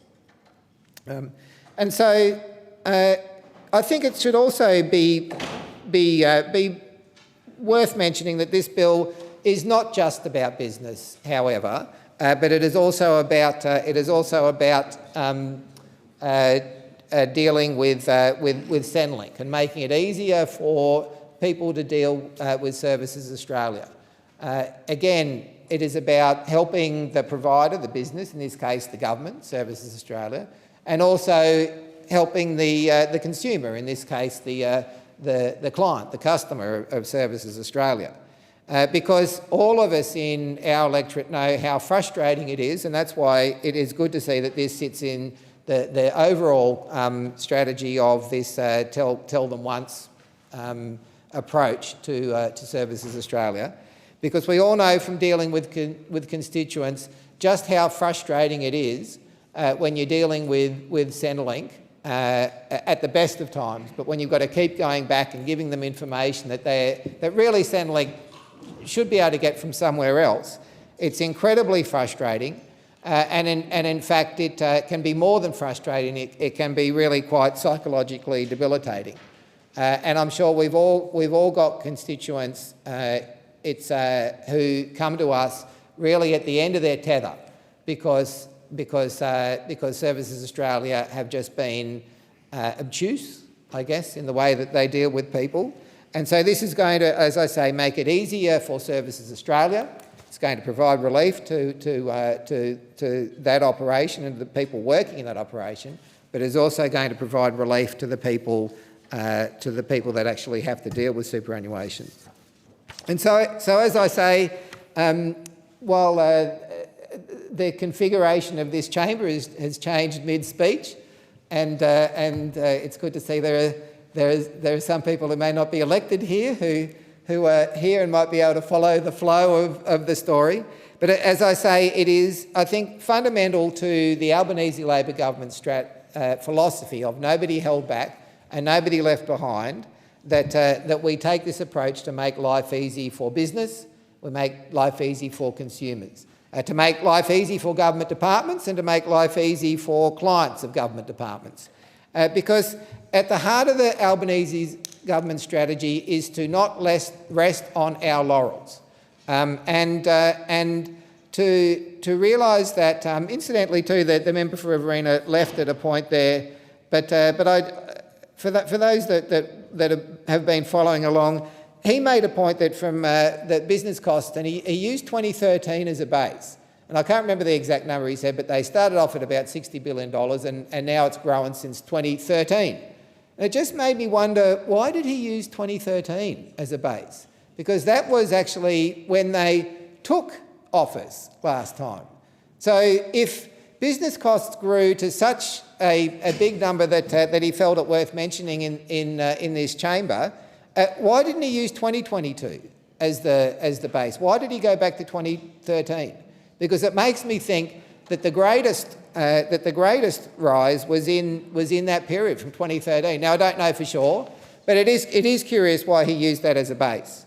Because, and this is where I'd like to finish, is that fundamentally what this government is dealing with is not just problems that we've been left with from 2013, but problems that we've been left with really over the last 30 years of mainly coalition rule.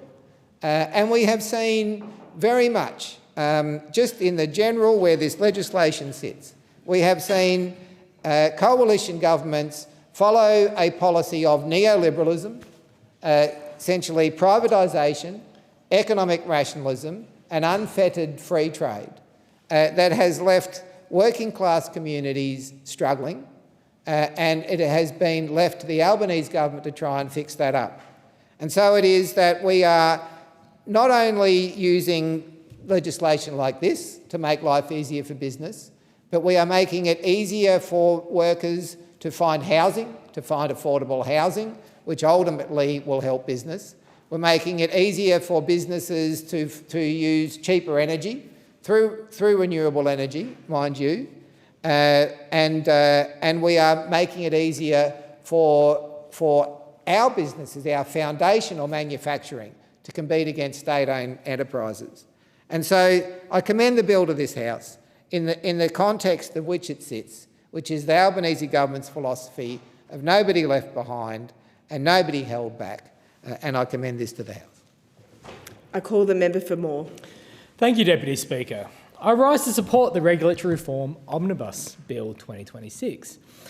And I accept at the outset that the words Regulatory Reform Omnibus Bill are unlikely to start a stampede in the public gallery. They do not sound like the beginning of a great national moment. They sound like something you might be prescribed if sleep has become a problem. But for anyone who has run a business, worked in a trade, dealt with a government form, waited on a refund, or had to tell the same thing to 3 different parts of the same system, this bill is real and matters more than I think anyone will fully understand. This is about making the machinery of government a bit less painful, and that is not a bad ambition. And I come to this debate with someone who has spent most of his time and most of my working life dealing with systems from the outside. So I think I'm up to 3 times this week. I was an electrician before I became a lawyer. I've pulled cable through commercial buildings, underground car parks and mine sites, and I have worked with people who did not have the time for forms that asked the same question 3 times in slightly different ways, specifically take 5s. But anyway, I've also worked as an industrial lawyer where I saw how the rules protect people when they are clear, enforceable and properly targeted, and how they can become a burden when they are outdated, duplicated or badly designed. Good regulation is not about having more rules for the sake of it. It is about having rules that do the job. A good switchboard does not need every circuit doubled up just because someone was nervous in 1993. It needs to be safe, clear, labelled properly and capable of being designed what it was designed to do. The same principle applies here. Good regulation protects people. It supports fair competition. It gives workers, consumers and businesses confidence. Bad regulation does something else. It protects no one, helps no one, and survives mainly because everyone assumes someone else understands why it is there. And that is how you end up with rules that require people to repeat information, wait out appeal periods that no one is using, or comply with reporting cycles that do not align with the real world. At that point, the process has stopped serving the public. It has started serving itself, which is usually the first sign that Parliament should get involved with a mop and a screwdriver. This bill is part of the government's broader work to reduce unnecessary regulatory burden, improve productivity and make Commonwealth administration work better for Australians and Australian businesses. There is a habit in this place of talking about productivity as though it is created by saying productivity loudly enough. But productivity is not created by slogans. It is created by practical changes, faster decisions, clearer rules, fewer duplicated processes and less time spent asking people to provide information the government already holds. Every unnecessary form, every avoidable delay, every duplicative reporting obligation is not just a nuisance. It is time and money that could have been spent serving customers, paying workers, investing in equipment or simply getting home on time. And that is why this bill is worth supporting. It does not pretend that regulatory reform is exciting. It just accepts the boring bits of government still have to work. And this amends a range of Commonwealth Acts. And some of those amendments are technical, some are administrative, some will only affect a small number of people. But that is often how good government works. It is not always a press conference. Sometimes it is fixing the clause that has been annoying everyone for 15 years. The first set of reforms deals with intellectual property. For small businesses, intellectual property can be the difference between having a defensible product and watching someone else trade off their work. It gives the Registrar of Trademarks greater flexibility to award costs in contested trademark proceedings. At the moment, the registrar is generally limited to scheduled amounts, and that can be fine in ordinary processes. But it is not fine when a party behaves unreasonably, drags out the process, or uses volume and delay as a commercial tactic. And anyone who has been near litigation knows the strategy. You bury the other side in paper, increase the cost, and hope they give up before the merits of the case are properly tested. That is not justice. That is just attrition with a letterhead. These amendments will allow costs to be awarded in a way that better responds to poor conduct in the proceedings. That is a sensible safeguard for businesses that rely on the trademark system. The bill also closes a loophole for patent and trademarks. Trademarks lawyers. If a lawyer is subject to disciplinary action, they should not be able to avoid scrutiny by simply deregistering. A professional standards regime that can be escaped by walking out the door is not much of a regime at all. These amendments allow complaint and disciplinary processes to continue in relation to conduct while the person was registered. They also allow different re-registration requirements where appropriate. That is a basic integrity measure. The bill also makes sensible changes for the plant breeders' rights. And I will concede, plant breeders' rights are not the subject most people in Moore raise with me while I'm at the shops. No one has stopped me near the apples at Coles to demand urgent reform on the PBR renewal arrangements. But for people who use the system, it is important. Under the current framework, a missed renewal payment can have serious consequences. This bill introduces a grace period and simplifies the process. That is fair. Missing an administrative deadline should not automatically wipe out years of work where the problem can be fixed in a reasonable way. The bill also modernises references to international trademark arrangements, including the Madrid Protocol and the Nice classification system, so that Australian law remains aligned with systems used internationally. Again, that is not glamorous, but it is necessary. Businesses operating across borders should not be forced through avoidable legislative lag because our references have not kept up with the international framework. The bill also streamlines the duty assessment process for importers. At the moment, where an importer receives a negative preliminary decision from an anti-dumping commissioner in relation to a partial refund, there can be a mandatory 30-day appeal period, even where the importer has made clear they do not intend to appeal. In practical terms, everyone knows the importer is not appealing, but the system still stands around for a month looking at its watch. This bill allows the process to move on when the importer confirms they will not seek a review. That means faster finalisation and faster refunds where the importer is entitled to a payment. For a business managing cash flow, 30 days can be significant. It can be the difference between paying suppliers comfortably and making the awkward phone call no business owner wants to make. This is the kind of reform that should not be controversial. If the appeal is not happening, stop pretending we need to wait for it. The bill also makes changes to business reporting. It aligns reporting under the new eligible drama expenditure scheme with calendar year reporting used in other Australian content arrangements. That might sound small, but everyone who's had to report under overlapping schemes knows the irritation of different reporting periods that serve no obvious purpose. If one part of the system asks for the calendar year and another part asks for financial year, the result is not better regulation. It is just more spreadsheets. And I'm not opposed to spreadsheets, but like most things in life, they should exist for a reason. The bill also improves workplace gender equality reporting.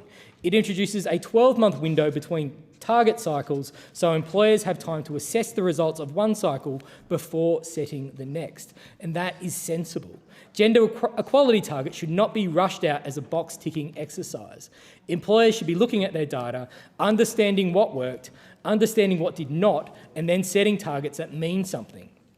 A target with proper analysis is more useful than a target set because the form is due on Friday.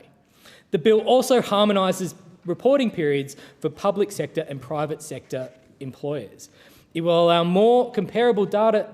It will allow for more comparable data across sectors.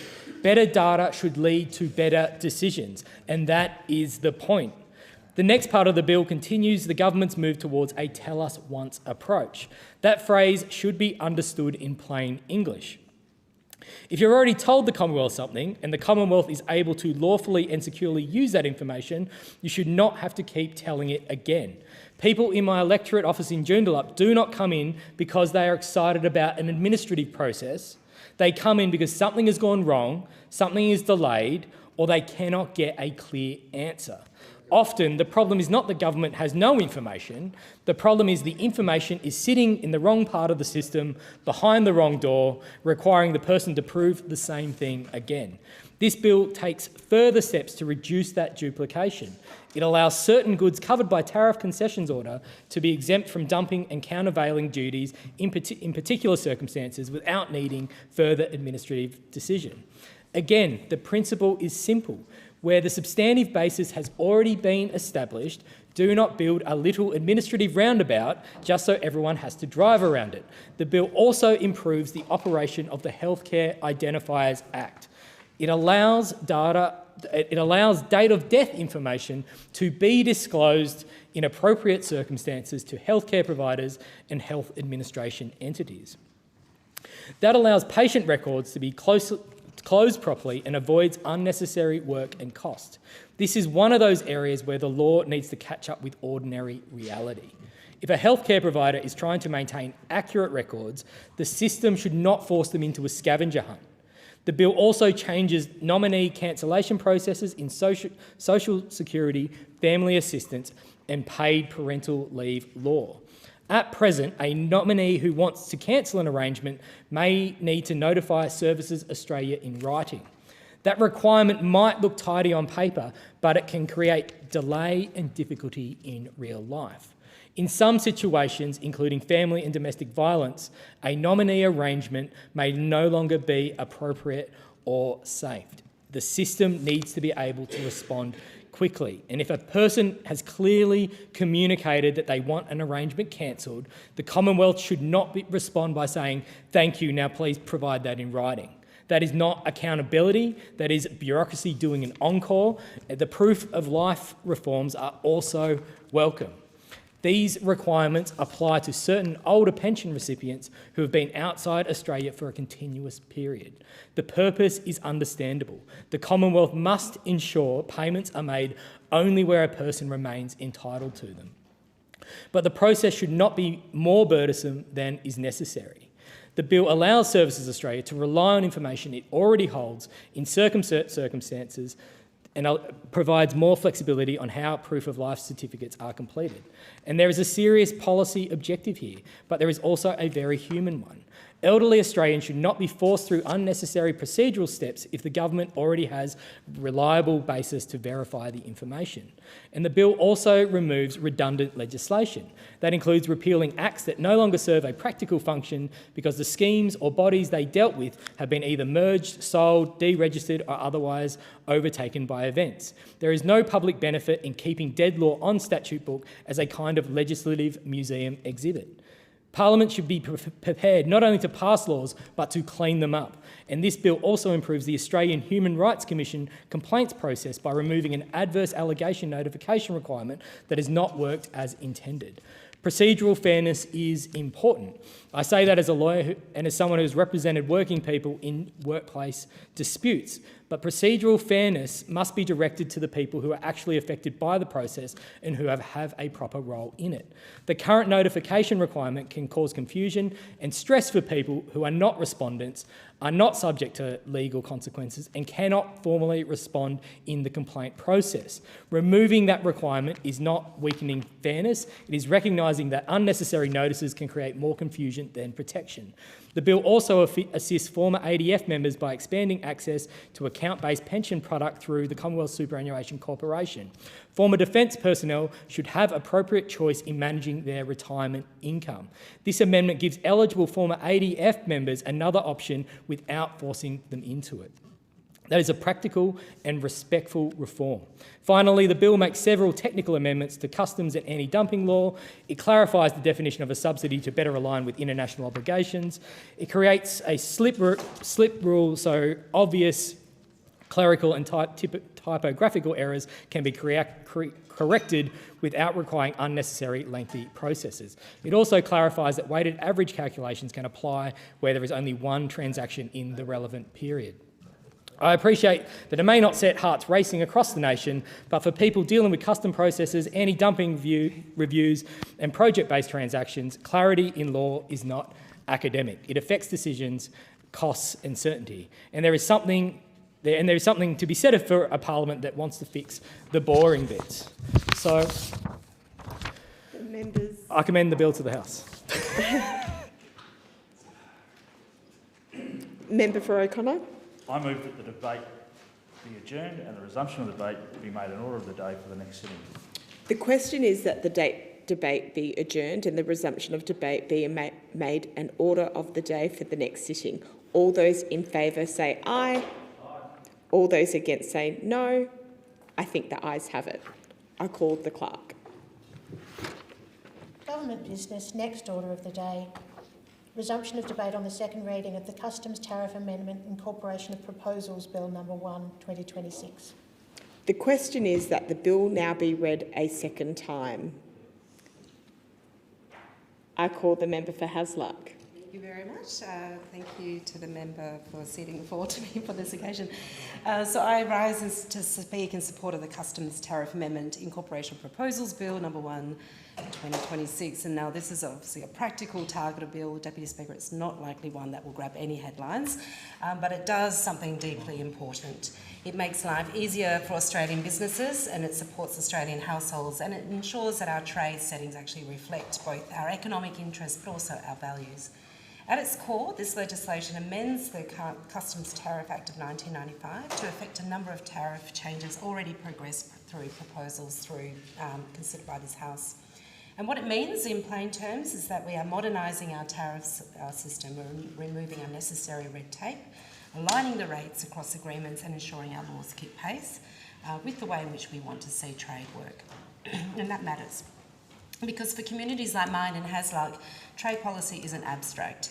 It shows up in the cost of living, it shows up in the viability of small businesses, and it shows up whether our local economy can grow and can compete.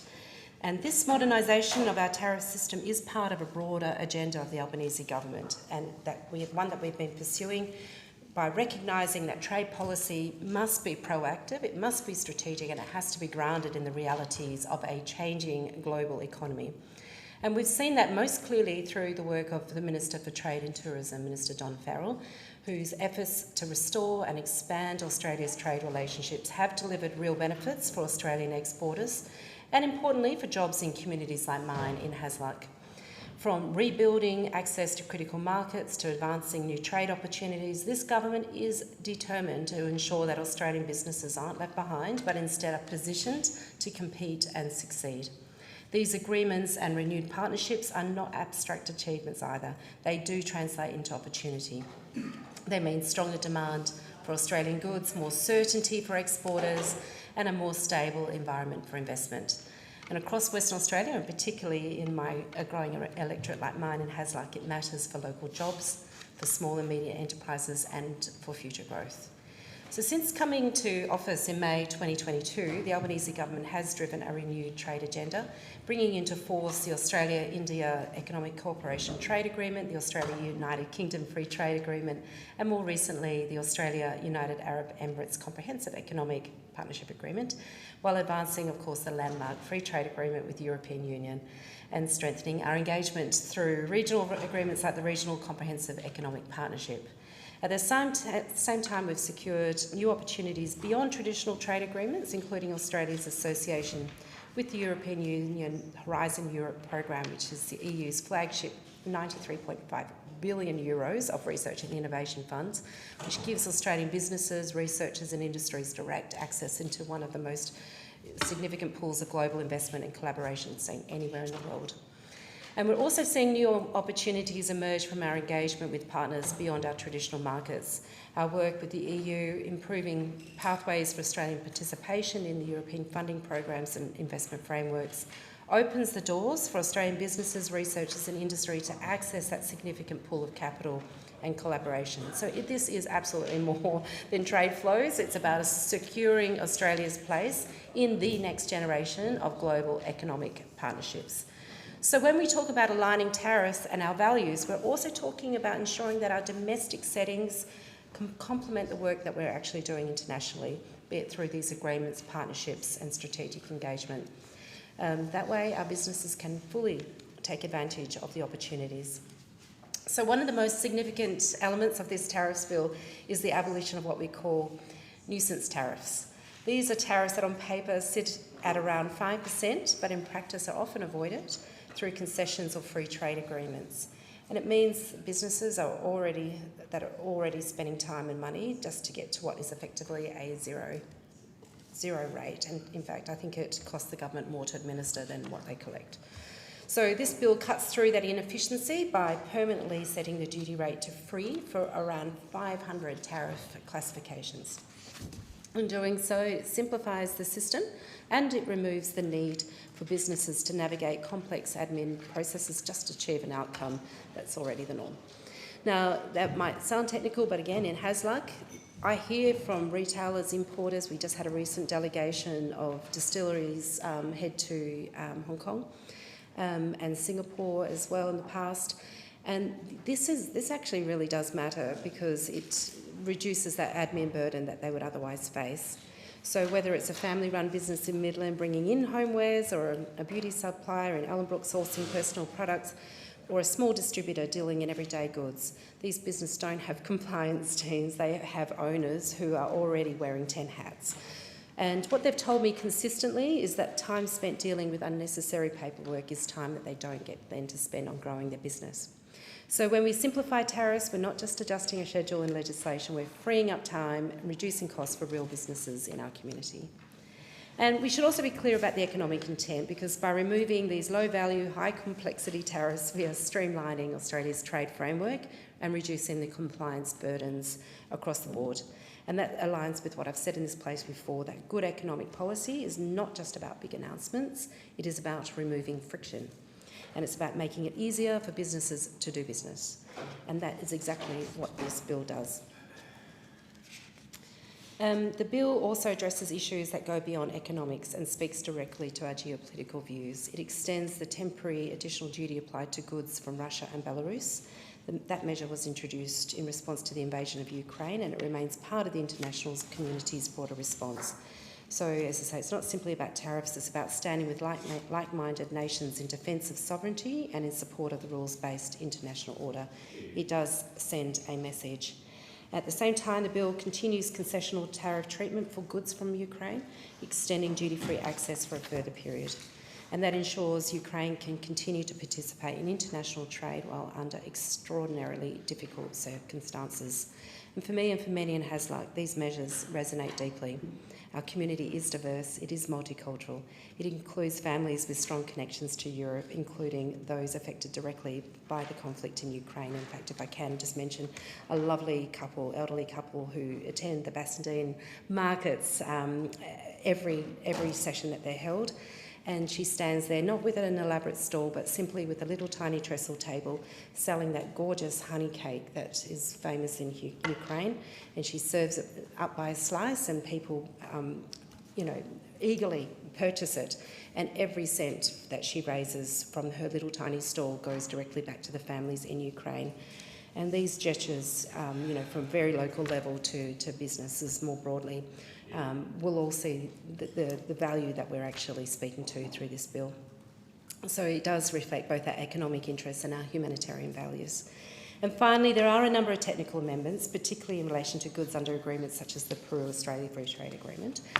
These changes remove provisions that have already fulfilled their purpose, ensuring that the ledge remains clear, streamlined and fit for purpose. And again, this reflects a broader theme, keeping our laws up to date and eliminating unnecessary complexity. So, Deputy Speaker, when I speak in this place, I often return to a simple principle that we, as a government, should make things easier for people and not harder. And as I say, for communities of mine in Hasluck, that really does matter, be it running a small business or dealing with cost of living pressures. That principle matters. So this bill might deal in tariff schedules and technical amendments, and I'm sure no one is going to read these features, but it is a real impact that is tangible. And it means fewer forms for a small business. It means more opportunity for international orientated manufacturers in Hazelmere. It means fewer costs passed on to families at the checkout. And it is a clearer, more efficient trade system that supports jobs and growth, and it's also a reminder that economic policy and international solidarity can and should sit side by side. So I support the bill, which, as I said, is another way in which we are making life easier for all Australians. Thank you. I call the member for Riverina. It is said that 1 in every 4 jobs in Australia is reliant on trade. And perhaps if we really gave that a lot of thought, it would be actually higher, a lot higher. 3 million or thereabouts full-time equivalent Australian jobs rely on international trade. And they're big numbers. Trade-related activities underpins more than a third of national economic output and supports international supply chains. And you have many key sectors in this regard.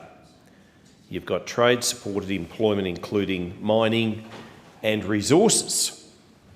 And there we had the interesting situation in the Parliament this week, where the Teals and One Nation were lining up to take away the situation where mining gets the diesel fuel rebate.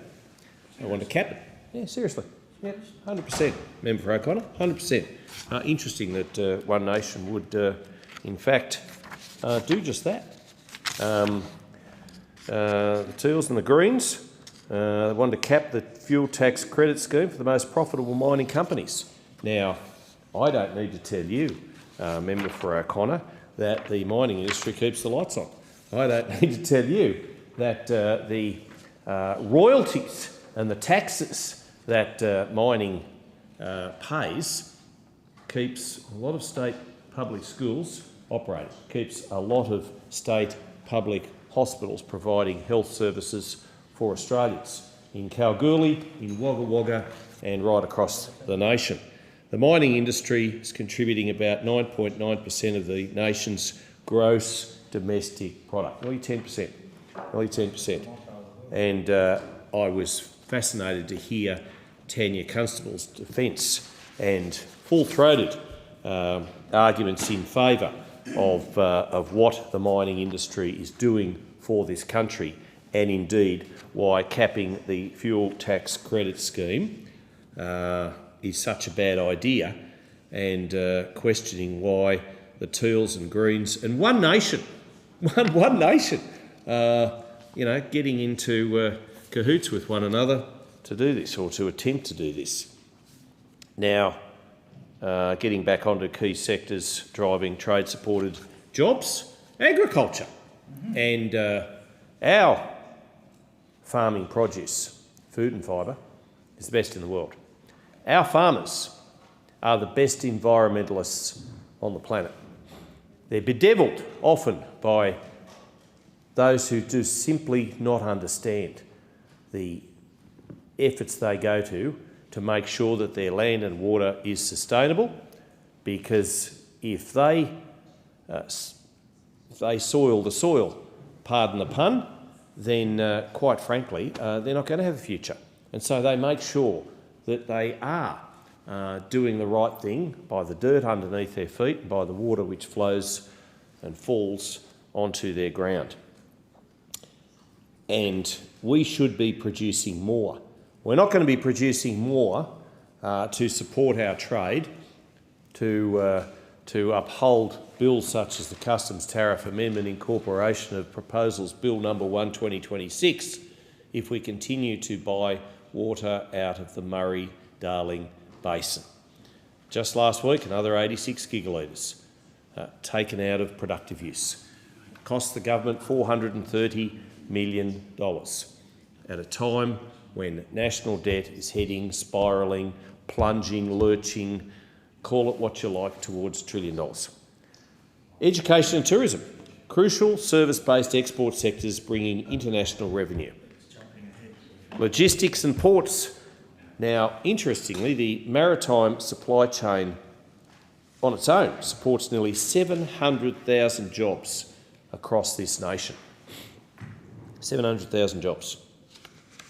Now, the Coalition will support the passage of this bill through the House of Representatives, but we do think it needs more work, and we do feel as though it should be referred to a Senate inquiry. Because, like a lot of Labor bills, the devil is in the detail.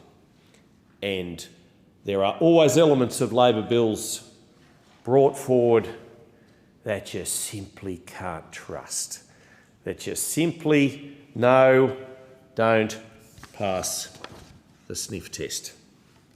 Interestingly, though, whilst I went through this particular piece of legislation, as I always do, I found that there was quite some consultation, almost rare from Labor, stakeholder consultation.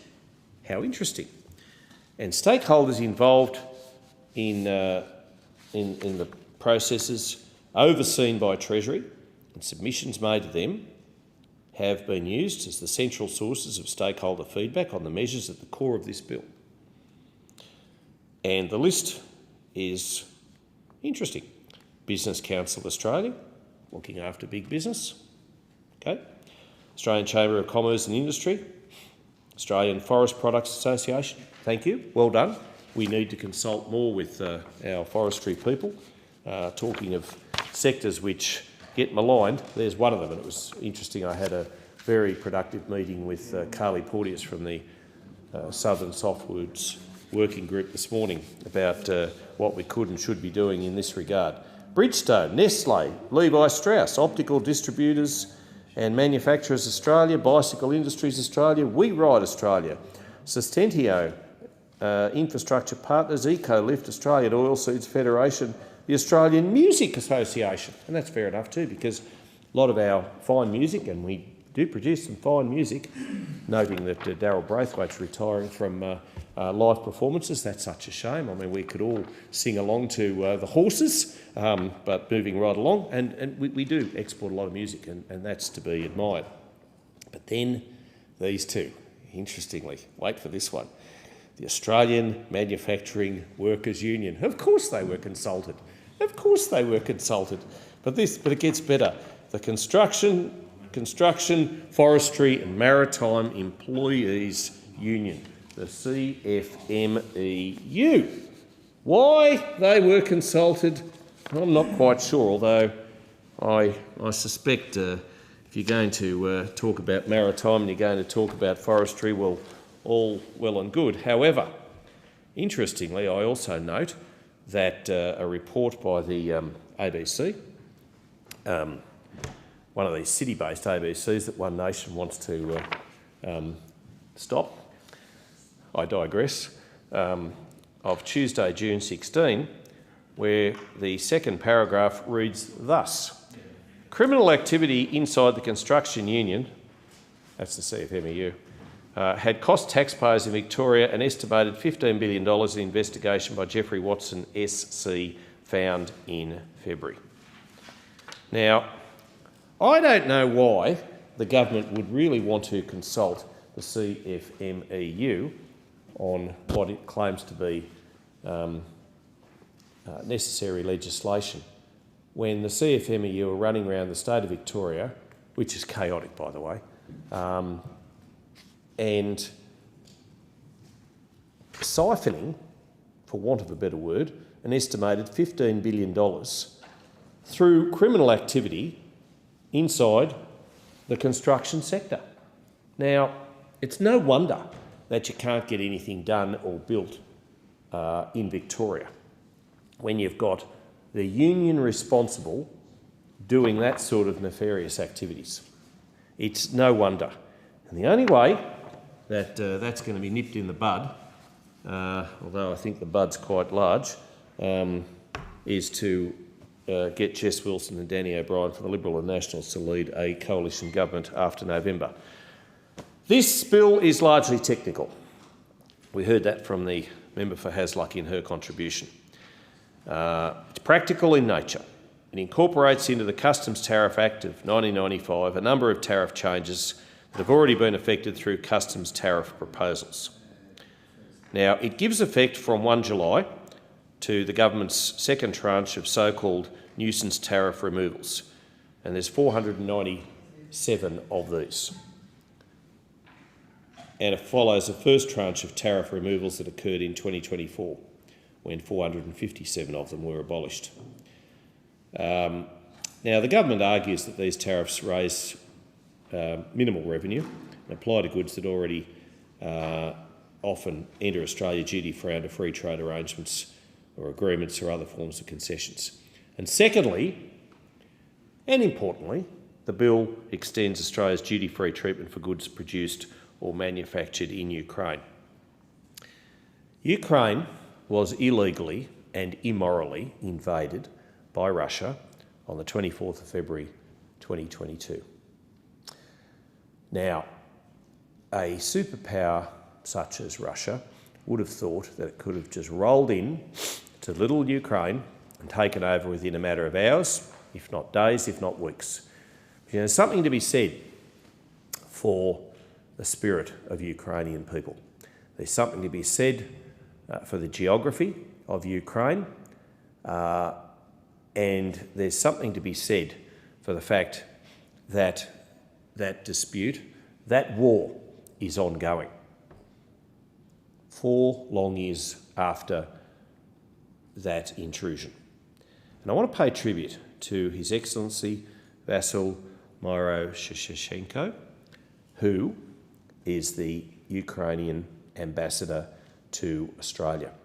And I've had a number of discussions with him about providing access to coal, of all things, to help heat homes and fire up factories in Ukraine. They need every bit of help they can get to get access to the Bendigo-built Bushmaster, which would provide them with the military might to repel the dastardly invasion by Russia. And interestingly, in recent times, we've seen a pact between Russia and North Korea. This is not good. The world is a troubled place at the moment. It truly is. We've got the Gazan situation, we've got Iran, we've got Ukraine, and we need strong leadership. We really do. We absolutely do, and I wish Andy Burnham all the best if he is to take over from Sir Keir Starmer as the next United Kingdom Prime Minister, because in Great Britain, Northern Ireland, across Europe, we need strong leadership. And the Morrison government established this tariff relief in relation to Ukraine in 2022. The measure has since been extended, and I acknowledge the government for that. and the current bill would again continue the duty-free treatment for a further 2 years to 3rd of July 2028. To complement this change, there will be simplification and the Ukrainian tariff relief. Now, notwithstanding that, the instigation of a Senate inquiry should be able to extract significant and worthwhile information about the detail, the timing, the consultation and the benefits, or otherwise, behind the measures, all the measures in this particular bill, especially in respect to the hundreds of new tariffs that have been selected for abolition from 1 July 2026, because you can't just take Labor on their word. You can't just say, we can't just roll over and say all's well and good. There has to be more clarity, and perhaps if the Labor government weren't so inclined to rush to their to their union mates in the workers' union, manufacturing workers' union, and the CFMEU, well, maybe there'd be a little bit more trust from this side, but there's not, and so we go forward. That's why a Senate inquiry is necessary. That's why there needs to be more detail eked out of the proposal before us. With all that aside, the passage of this bill will go through the House of Representatives. I mean, everything always does. You've got a 50+ seat majority, but with that majority comes responsibility. And with that responsibility, it is hoped that in the upper house that this is put before a Senate inquiry, so the Customs Tariff Amendment Bill can be properly and appropriately scrutinised. Thank you. The question is that the bill now be read a second time. All those in favour say aye. All those against say no. I think the ayes have it. I call the clerk. Second reading. A bill for an act to amend the Customs Tariff Act of 1995 and for related purposes. If no member wishes to consider the bill in detail, I will put the report question immediately. The question is that the bill report to the House without amendment. All those in favour say aye. All those against say no. I think the ayes have it. I call the clerk. Government Business, Order of the Day number 1, Regional Ministerial Budget Statement 2026-27, Investing in Australia's Regional Growth and Prosperity, resumption of debate on the motion of the Minister for Regional Development, Local Government and Territories. The question is that the document be noted. I call the member for Bullwinkle. Thank you, Speaker. Speaker, I rise today to speak about a fundamental shift in how the government serves the people who live outside of our major cities. I represent the electorate of Bullwinkle, which of course has a peri-urban section and also a rural section. Speaker, for nearly a decade, regional Australians watched a coalition government treat regional investment like a game of political pork barrelling. They would drop a chunk of money into a selective seat, issue a breathless press release, call it a day. The tragedy is that so many of those promised projects were never actually delivered. They left behind a mess of unfulfilled promises and neglected infrastructure. The Albanese Labor government are doing things differently. We don't just build a single road or hand out a single grant and walk away. We believe in systemic, lasting progress. We are delivering across every single program and across every single portfolio to ensure that regional Australians are structurally considered in everything that we do. Our guiding principle is simple: no one held back and no one left behind. And Speaker, nowhere in this holistic approach is more critical than in regional healthcare. We have committed to the largest investment in the history of Medicare to ensure quality, affordable care is a right and not a privilege, and it's not dictated by your postcode. We have expanded bulk billing incentives, and the results speak for themselves. Before our reforms, only about 2,000 general practices nationwide fully bulk billed patients. But today, that number has grown by 1,300 practices, and it increases every single day. By 2030, 9 out of 10 GP visits will be bulk billed.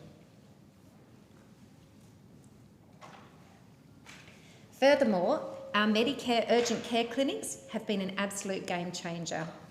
All 137 clinics have been opened across the country, and 47 of them are located right in regional areas. Regional, rural and remote areas, and they are providing free, top-tiered care to families where they need it the most. I'm also very proud to open a Medicare urgent care clinic in my own electorate of Bullwinkle in the Shire of Mundaring and in the suburb of Mundaring. And that has now seen well over 3,000 patients since opening only 3 months ago. Located near the Great Eastern Highway, it services a lot of the peri-urban and regional suburbs where they need it. And we know that attracting healthcare professionals like myself to the regions is a long-term challenge. And that is why we're investing more than $600 million to grow the regional workforce, training a record amount of GPs and waiving HECS debt for doctors and nurses who commit 5 years to working in our regional communities. And our support doesn't stop at health. We are tackling the housing supply crisis head-on. In the 26-27 budget, I'm proud to highlight our new $2 billion local infrastructure fund under the Housing Support Program. And this includes $500 million specifically dedicated to local enabling infrastructure in regional Australia. This is real, practical support to unlock regional housing supplies. And we are backing this up with significant infrastructure investments, $7.2 billion for the Bruce Highway, $2.8 billion for the ARTC freight rail projects, and a doubling of the Roads to Recovery funding to $4.4 billion, with 85% of that funding going directly to our regions. In my own electorate in Bullwinkle, I was incredibly proud to announce an election commitment to deliver an early childhood education centre in the Shire of Mundaring. For-profit providers often ignore regional areas, but our government is stepping up with capital grants to build not-for-profit centres where they are desperately needed, giving regional kids the best possible start to life. And Speaker, we know that regional families are feeling the squeeze of cost of living. This is why our cost of living relief is broad and impactful. We have delivered tax cuts for every single worker, every single taxpayer, with another round of relief hitting our pockets in July. We've supported a wage rise for minimum and award wage workers. We've delivered a 20% cut to student debt, helping young people particularly. And we've capped all PBS medicines at $25 a script or less. We've also provided 30% discount on home batteries to permanently drive down power bills. For our regional industries and older Australians, we are delivering. We have unlocked a landmark $10 billion fuel security and resilience package to safeguard our energy and fertiliser supply sovereignty, and we're investing an additional $3.7 billion into aged care, supporting the 500,000 older Australians in rural and remote areas with better facilities, including more home care packages and reduced waiting times. Speaker, productivity and prosperity rely on working smarter.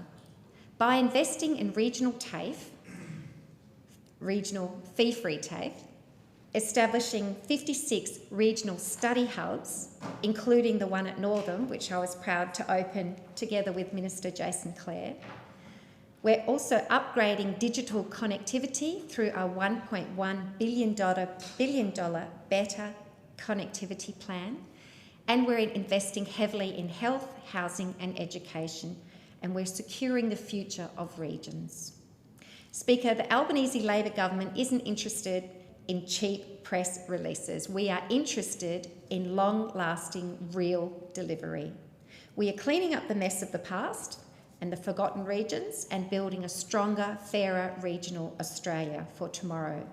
And Speaker, I'd just like to add, I have in my rural section of my electorate of Bullwinkle, I have invited, and at least 16 ministers have come out to the regions to see for themselves, including Minister McBain, Senator Don Farrell to talk to northern people about trade, Minister Jason Clare, as I said, who opened the Northern Study Hub together with the York Study Hub, Minister for Agriculture Julie Collins to see and talk to the grain growers and the farmers in that area, talking about the fuel crisis and the fertiliser issue, Jed Carney to look at the social services and women's health and refuges, Patrick Gorman to look at Services Australia, and Jenny McAllister to talk about the regional aspect of the NDIS program and their outreach program. So the Albanese Labor government are getting out and about into regional areas and delivering. I commend these achievements to the House. Yeah, just that one.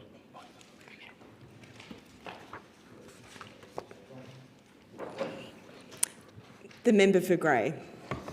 Thank you, Speaker. I rise to speak about the Regional Ministerial Budget Statement 26-27.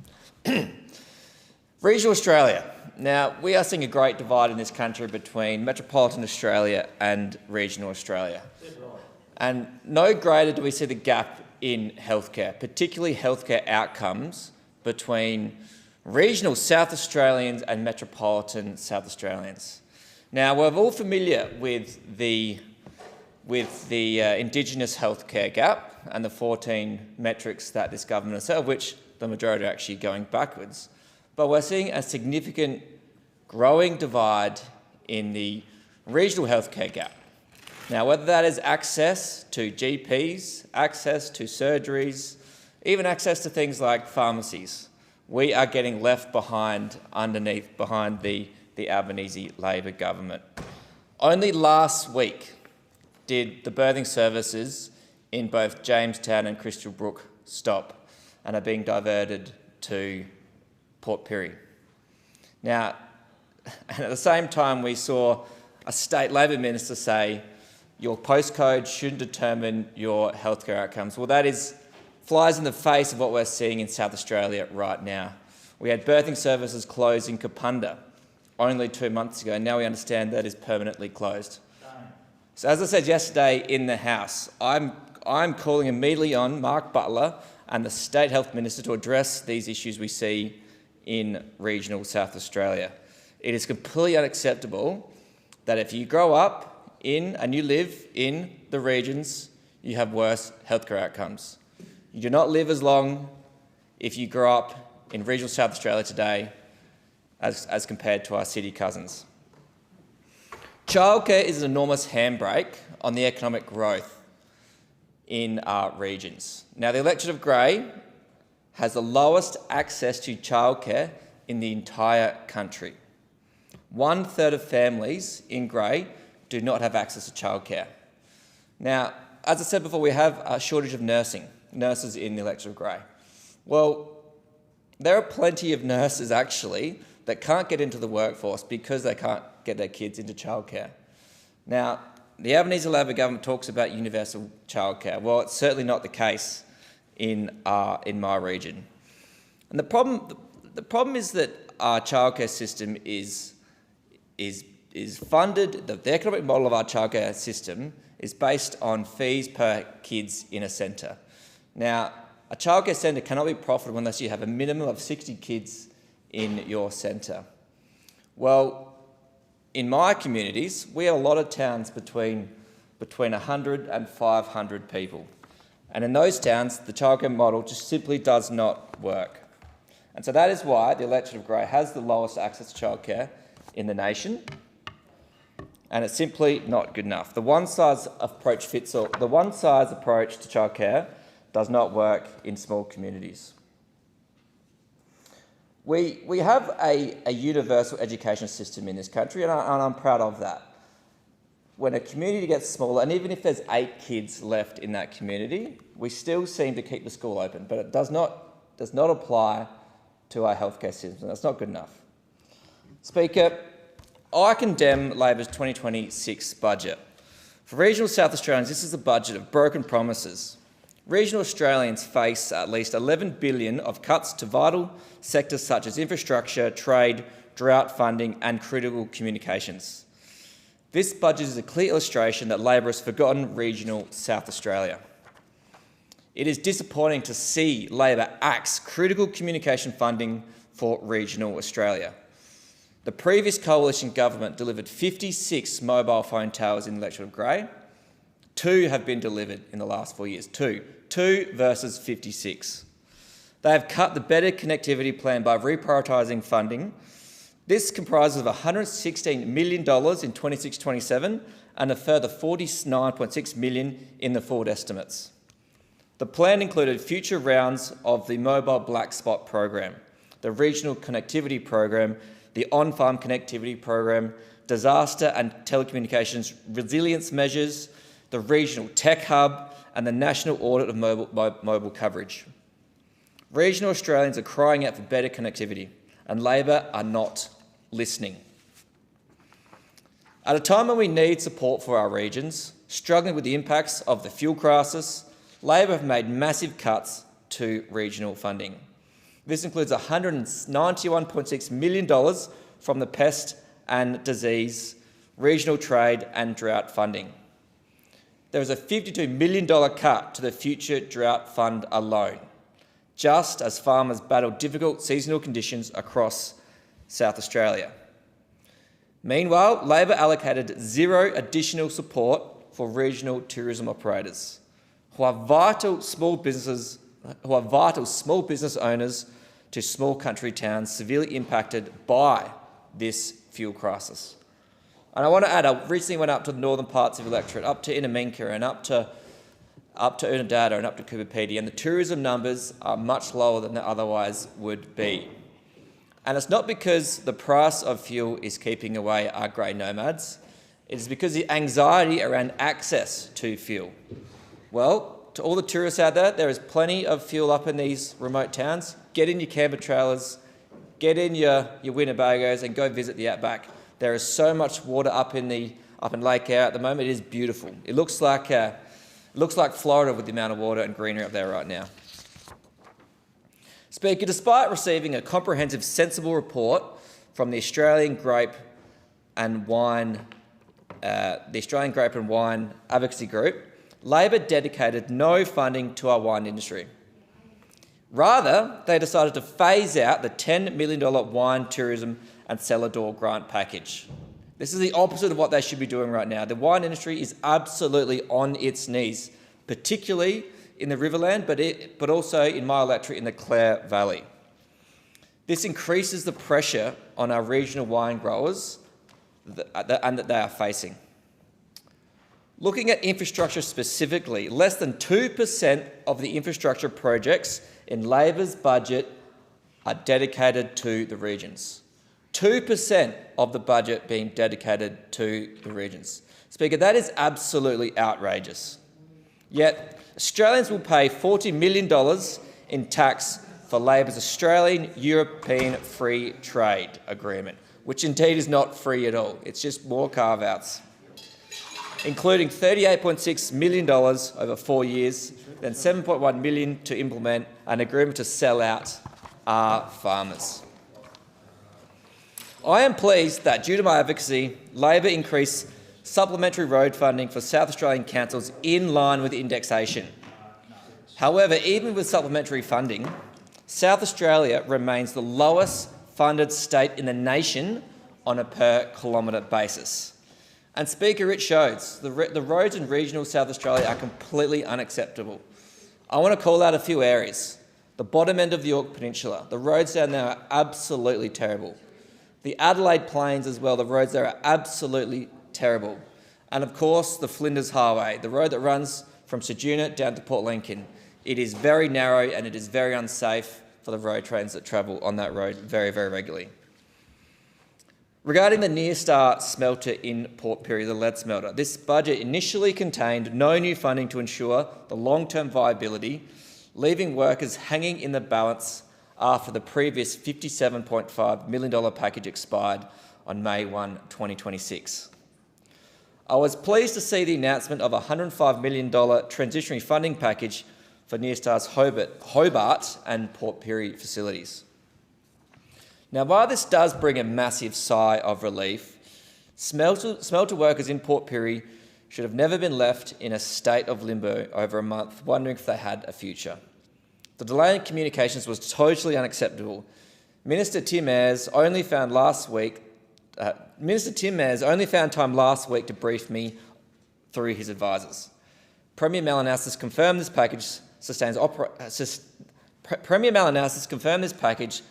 operations until the end of November, and I hope the next negotiations are resolved before then, so Port Pirie avoids another period of uncertainty. In contrast, Speaker, Angus Taylor's budget reply is a much more rounded and common sense approach to the issues that matter to regional South Australians. He will back small businesses to invest in vital assets through a permanent $50,000 instant asset write-off for anyone with a turnover under $10 million. Furthermore, we will establish a Future Generations Fund to ensure resource windfalls are used responsibly to ensure the future of our children. The member's time has expired. The question is that the document be noted, and I call the member for Patterson. Thanks, Deputy Speaker. For too long, regional Australians have seen governments make big announcements, pose for a photo, issue the press release, and then roll on out. Well, the regions aren't just an afterthought for the Albanese government. They're not just a bolt-on, pork-barrelling press call opportunity. Whether it's Maitland, Port Stephens, Beresfield, Chisholm, Rutherford, Head and Greeter, Anna Bay, Madawi, Lemon Tree Passage, or any of the suburbs in my beautiful electorate of Patterson, this government believes in our regions and we are delivering for them, and we're going to continue to do that. People want practical support that improves their daily lives. They want better roads, better healthcare, affordable housing, quality childcare and secure local jobs. And that's what the Albanese regional budget delivers, because Labor understands that supporting regional Australia is about far more than a single infrastructure fund or a handful of announcements or the odd colour-coded spreadsheet that was a bit of a pork-barrelling exercise. Supporting regional Australia means making sure regional communities are considered in every portfolio, in every policy decision. You don't just tack them on at the end and try and win a few votes. You make sure they're central. It means investing in health, investing in housing, investing in education. It means investing in infrastructure, childcare, aged care and regional industries. And it means recognising that no matter where in Australia you live, you deserve to access the best opportunities and services to help you get ahead. And that is the principle at the heart of this budget. As we say, no one held back, no one left behind. We believe in aspiration and we believe in a hand when you need it. Families across Patterson will benefit from further tax cuts, putting more money back into household budgets. They'll benefit from cheaper medicines through Labor's continued investment in Medicare, something that Labor created and we stick by and we back. For many families, every trip to the pharmacy matters. Every dollar saved on essential medicines is a dollar that goes back into groceries, school shoes and paying the bills. More than 3.5 million people in my electorate of Patterson have already benefited from these savings, keeping more money in their pockets or more money on the card these days. It's usually that way. I know sometimes people don't carry much cash anymore, but they still do. And that eases the pressure on household costs. The budget also supports households through Labor's home battery program, helping families lower their power bills while strengthening our energy system. And many of my constituents have shown me the apps on their phone and they're like, Meryl, we got the battery. I can see what's going on at my place. They show me the energy that's running around in their little house on the app. I love seeing that. More than 2,000 families in my electorate have already installed these more affordable batteries and are benefiting from the lower energy savings. These practical measures that make a real difference to regional families. Healthcare is another massive issue, and it is where this budget is delivering for our community. One of the achievements I'm most proud of is to say that Paterson has an urgent care clinic. It's at 555 High Street, Maitland, if you don't know. The clinic is providing free urgent health care close to home and helping take some of the pressure off the very busy emergency departments, including Maitland and the John Hunter in our region. Parents with a sick child, older Australians needing some urgent treatment, or workers who may have been injured can access health care when they need it without worrying about the cost. And that's what strengthening Medicare in the regions looks like. This budget continues Labor's investment in Medicare urgent care clinics and bulk billing, and also supports the training of more doctors and healthcare professionals in Australia. Now, Deputy Speaker, infrastructure is critical when you live in a regional area, and especially a beautiful regional area that is really undergoing a lot of growth like our region is. And one of the most significant projects in my patch is the M1 Pacific Motorway extension to Raymond Terrace. This project will be transformative, not just for the Hunter, but for the entire eastern seaboard of Australia. For goods going between Melbourne and Brisbane, this is a game changer. For decades, this section has been the missing link between Sydney and Brisbane, the final pinch point in one of Australia's most important freight corridors. And I want to take you back to 2019, because that was the year when the then Shadow Minister for Infrastructure, a bloke called Anthony Albanese, now the Prime Minister, backed me in 1,000% when I said, mate, we have got to fix this road. It is criminal what's going on here. The whole place has been shut down time and time again, and it's just got to change. And he said, you're right. We loaded the pressure on the Morrison government. Finally, they put it in a budget. Actually, they went to the 2019 election with it, and we just absolutely mounted on that pressure. Now, I know the Prime Minister loves being the Prime Minister and he's doing a good job, but let me tell you, his passion project was infrastructure. He knows the roads and byways of this country like the back of his hand. He backed me in for that M1 extension. And then when we came to government in 2022, Catherine King, who then became the Infrastructure Minister, actually before that, when she was still the Shadow, we came to that piece of road and we said, not only are we putting the money in, we're going to do it faster. And in 2022, when we were elected, that's exactly what we did. So in the coming months, that piece of road that is over $1.6 billion with a B will be open, because not only did we commit the money again, but we then fast-tracked the project. The project is over 12 months early in its completion, and it's on budget. And that's a testimony to what happens when you back regional Australia. And I want to take a moment to thank all of those people who've worked on that road. It is amazing. People talk to me about it all the time, say, gee, the road's coming along, we can't wait till it's open. And I know there's been a lot of congestion in places like Raymond Terrace and around the region while we wait for the road to be finished. Thanks for your patience on that. But the workers who've helped construct that piece of critical national infrastructure have done a great job, and I know our locals are very excited about it being finished. It matters to the businesses of our region as well. It matters to locals who are just trying to get about their business, whether it's going to work or taking the kids to school. This is a massive piece of infrastructure, and this is what it looks like when you've got a government who is serious about regions, serious about big pieces of infrastructure, serious about keeping our regional economies growing and moving with the people who are moving to our area. And again, I am so proud to say that this project will be delivered more than a year ahead of schedule. When do you ever hear of projects coming in over a year early and on budget? Well, this is. It means less congestion, safer journeys, stronger freight connections and better economic opportunities for our region. And it means finally completing a national significant transport corridor that Australians have waited decades for. And it is an Albanese government that is getting on and delivering this. And we're also continuing to invest in safer local roads too, because that matters. Through the Black Spot program, communities in Raymond Terrace, Anna Bay, Aberglasslyn and Chisholm are benefiting from important safety upgrades that will make local roads safer for motorists, cyclists, pedestrians. It is so important. And housing, that's the other one that's so big on the minds of people from the regions. We know regions are a beautiful place to live, and it turns out other people have figured out that too. Since COVID, our region has been absolutely the hottest ticket in town. People have moved there because thanks to technology, they can work from home more now. So a lot of people have moved to the Hunter, and we're glad for that, but we know we need to continue to provide more housing. And we know that that's got to be matched with infrastructure. And that's why we've invested $2 billion in the local infrastructure fund. And that's important because it's going to help unlock new housing supply by investing in the roads and the engineering and the infrastructure that will be required to build these new communities, which is so important.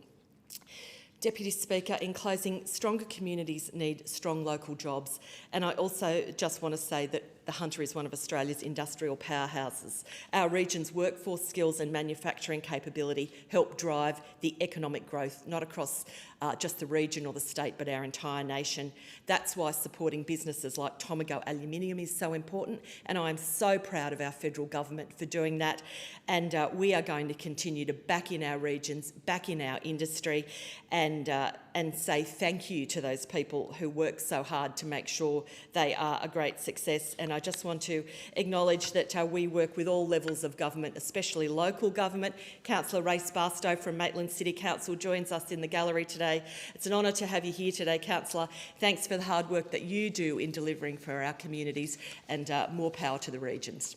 I thank the member for Paterson. The question is that the document be noted, and I call the member for Solomon. Thanks very much, Deputy Speaker. As Special Envoy for Northern Australia and the Federal Member for Solomon in the top end, I'm very proud to speak on our government's focus on building a much stronger and more prosperous regional Australia, and in particular, much stronger and more prosperous Northern Australia.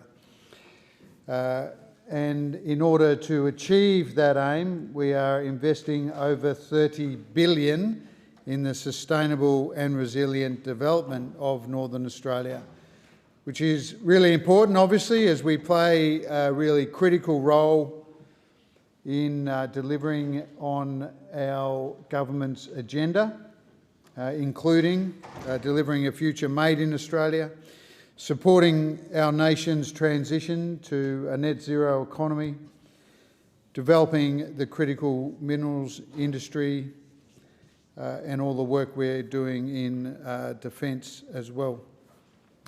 Our government's Northern Australia Action Plan 2024 to 2029 has a renewed focus on economic opportunities, housing, education and infrastructure in the regions of Northern Australia. We're collaborating with the Queensland, Western Australian and Northern Territory governments through the Northern Australia Ministerial Forum on key issues, including in recent times on housing, which everyone agrees is a critical issue, but also on research that leads to commercial opportunity and better livelihoods, and the all-important economic development, particularly for the regions where there are First Nations communities that have traditionally not had access to opportunities in the market. I did attend the Northern Australia Ministerial Forum in April, and our discussions included also insurance affordability, which is a critical issue for us, fuel security, labour data and future collaboration across Northern Australia. Ministers received jurisdictional updates across priorities such as disaster recovery, energy security, critical minerals, tourism resilience, defence investment, and those First Nations employment and housing initiatives that I mentioned previously. In November last year, our government announced the 10-year extension of the Northern Australia Infrastructure Facility, the NAIF, It will continue to invest in projects across Northern Australia well beyond the current investment deadline of June 30, 2026. The continuation of NAIF for another decade will reassure communities and stakeholders in the north, many of whom contributed to the review, and the NAIF is here to stay. The 10-year extension will be safeguarded by 5 yearly reviews to ensure that the NAIF remains fit for purpose, and it really has seen a great development in opportunities across Northern Australia, and they are really important regions of Australia, from Queensland through the Northern Territory to northwest WA. We have worked to ensure that the Northern Australian Infrastructure Facility is supporting projects that deliver tangible benefits to northern communities.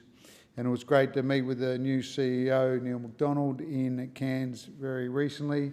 An impressive bloke who is really getting after the great work that Craig Doyle did as CEO, and I acknowledge Craig's fantastic work when he was the CEO. The NAIF has provided, under Craig's leadership and now Neil's, 4.5 billion of the 7 billion through financing infrastructure developments across north of Australia to support 35 projects. And this includes 16 projects in Queensland with concessional loans of around 1.7 billion, 10 projects in Western Australia with loans of around 1.7 billion, and 9 projects in the Northern Territory, where I'm proud to represent Territorians, with loans of almost $1 billion. Those projects are forecast to generate more than 33 billion in public benefit and more than 18,000 jobs, which is a big deal for Northern Australia. Over 3 billion in NAIF funds have now been drawn down by proponents to deliver on key infrastructure projects in Northern Australia.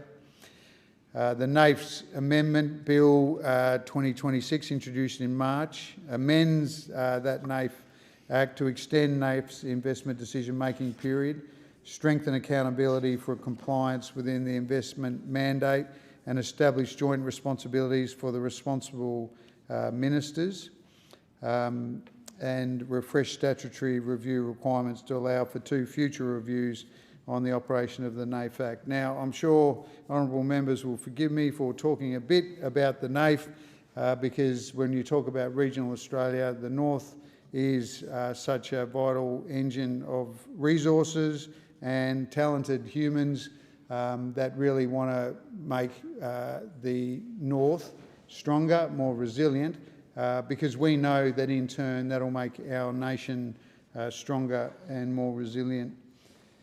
So when it comes to regional Australia, our government, the Albanese Federal Labor Government, is working collaboratively with states and territories, and as we've seen this week, with local government as well as industry, to create the environment in which the regions of Australia can thrive, and I'm proud to be part of those efforts. Thanks, Deputy Speaker. Thank you for that, and I call the member for Cunningham. Speaker, I move that the debate be adjourned and the resumption of debate be made in order of the day at the next sitting. The question is that the debate be adjourned and the resumption of debate be made in order of the day for the next sitting. All of those in favour say aye. I second the motion. Thank you. Those against? No, I think the ayes have it, and I call the member for Cunningham. Thank you, Deputy Speaker. I move that the Federation Chamber do now adjourn. Do we have a seconder? I second the motion. Thank you. Indeed. Thank you. The question is that the motion be agreed to. All of those that opinion say aye. Aye.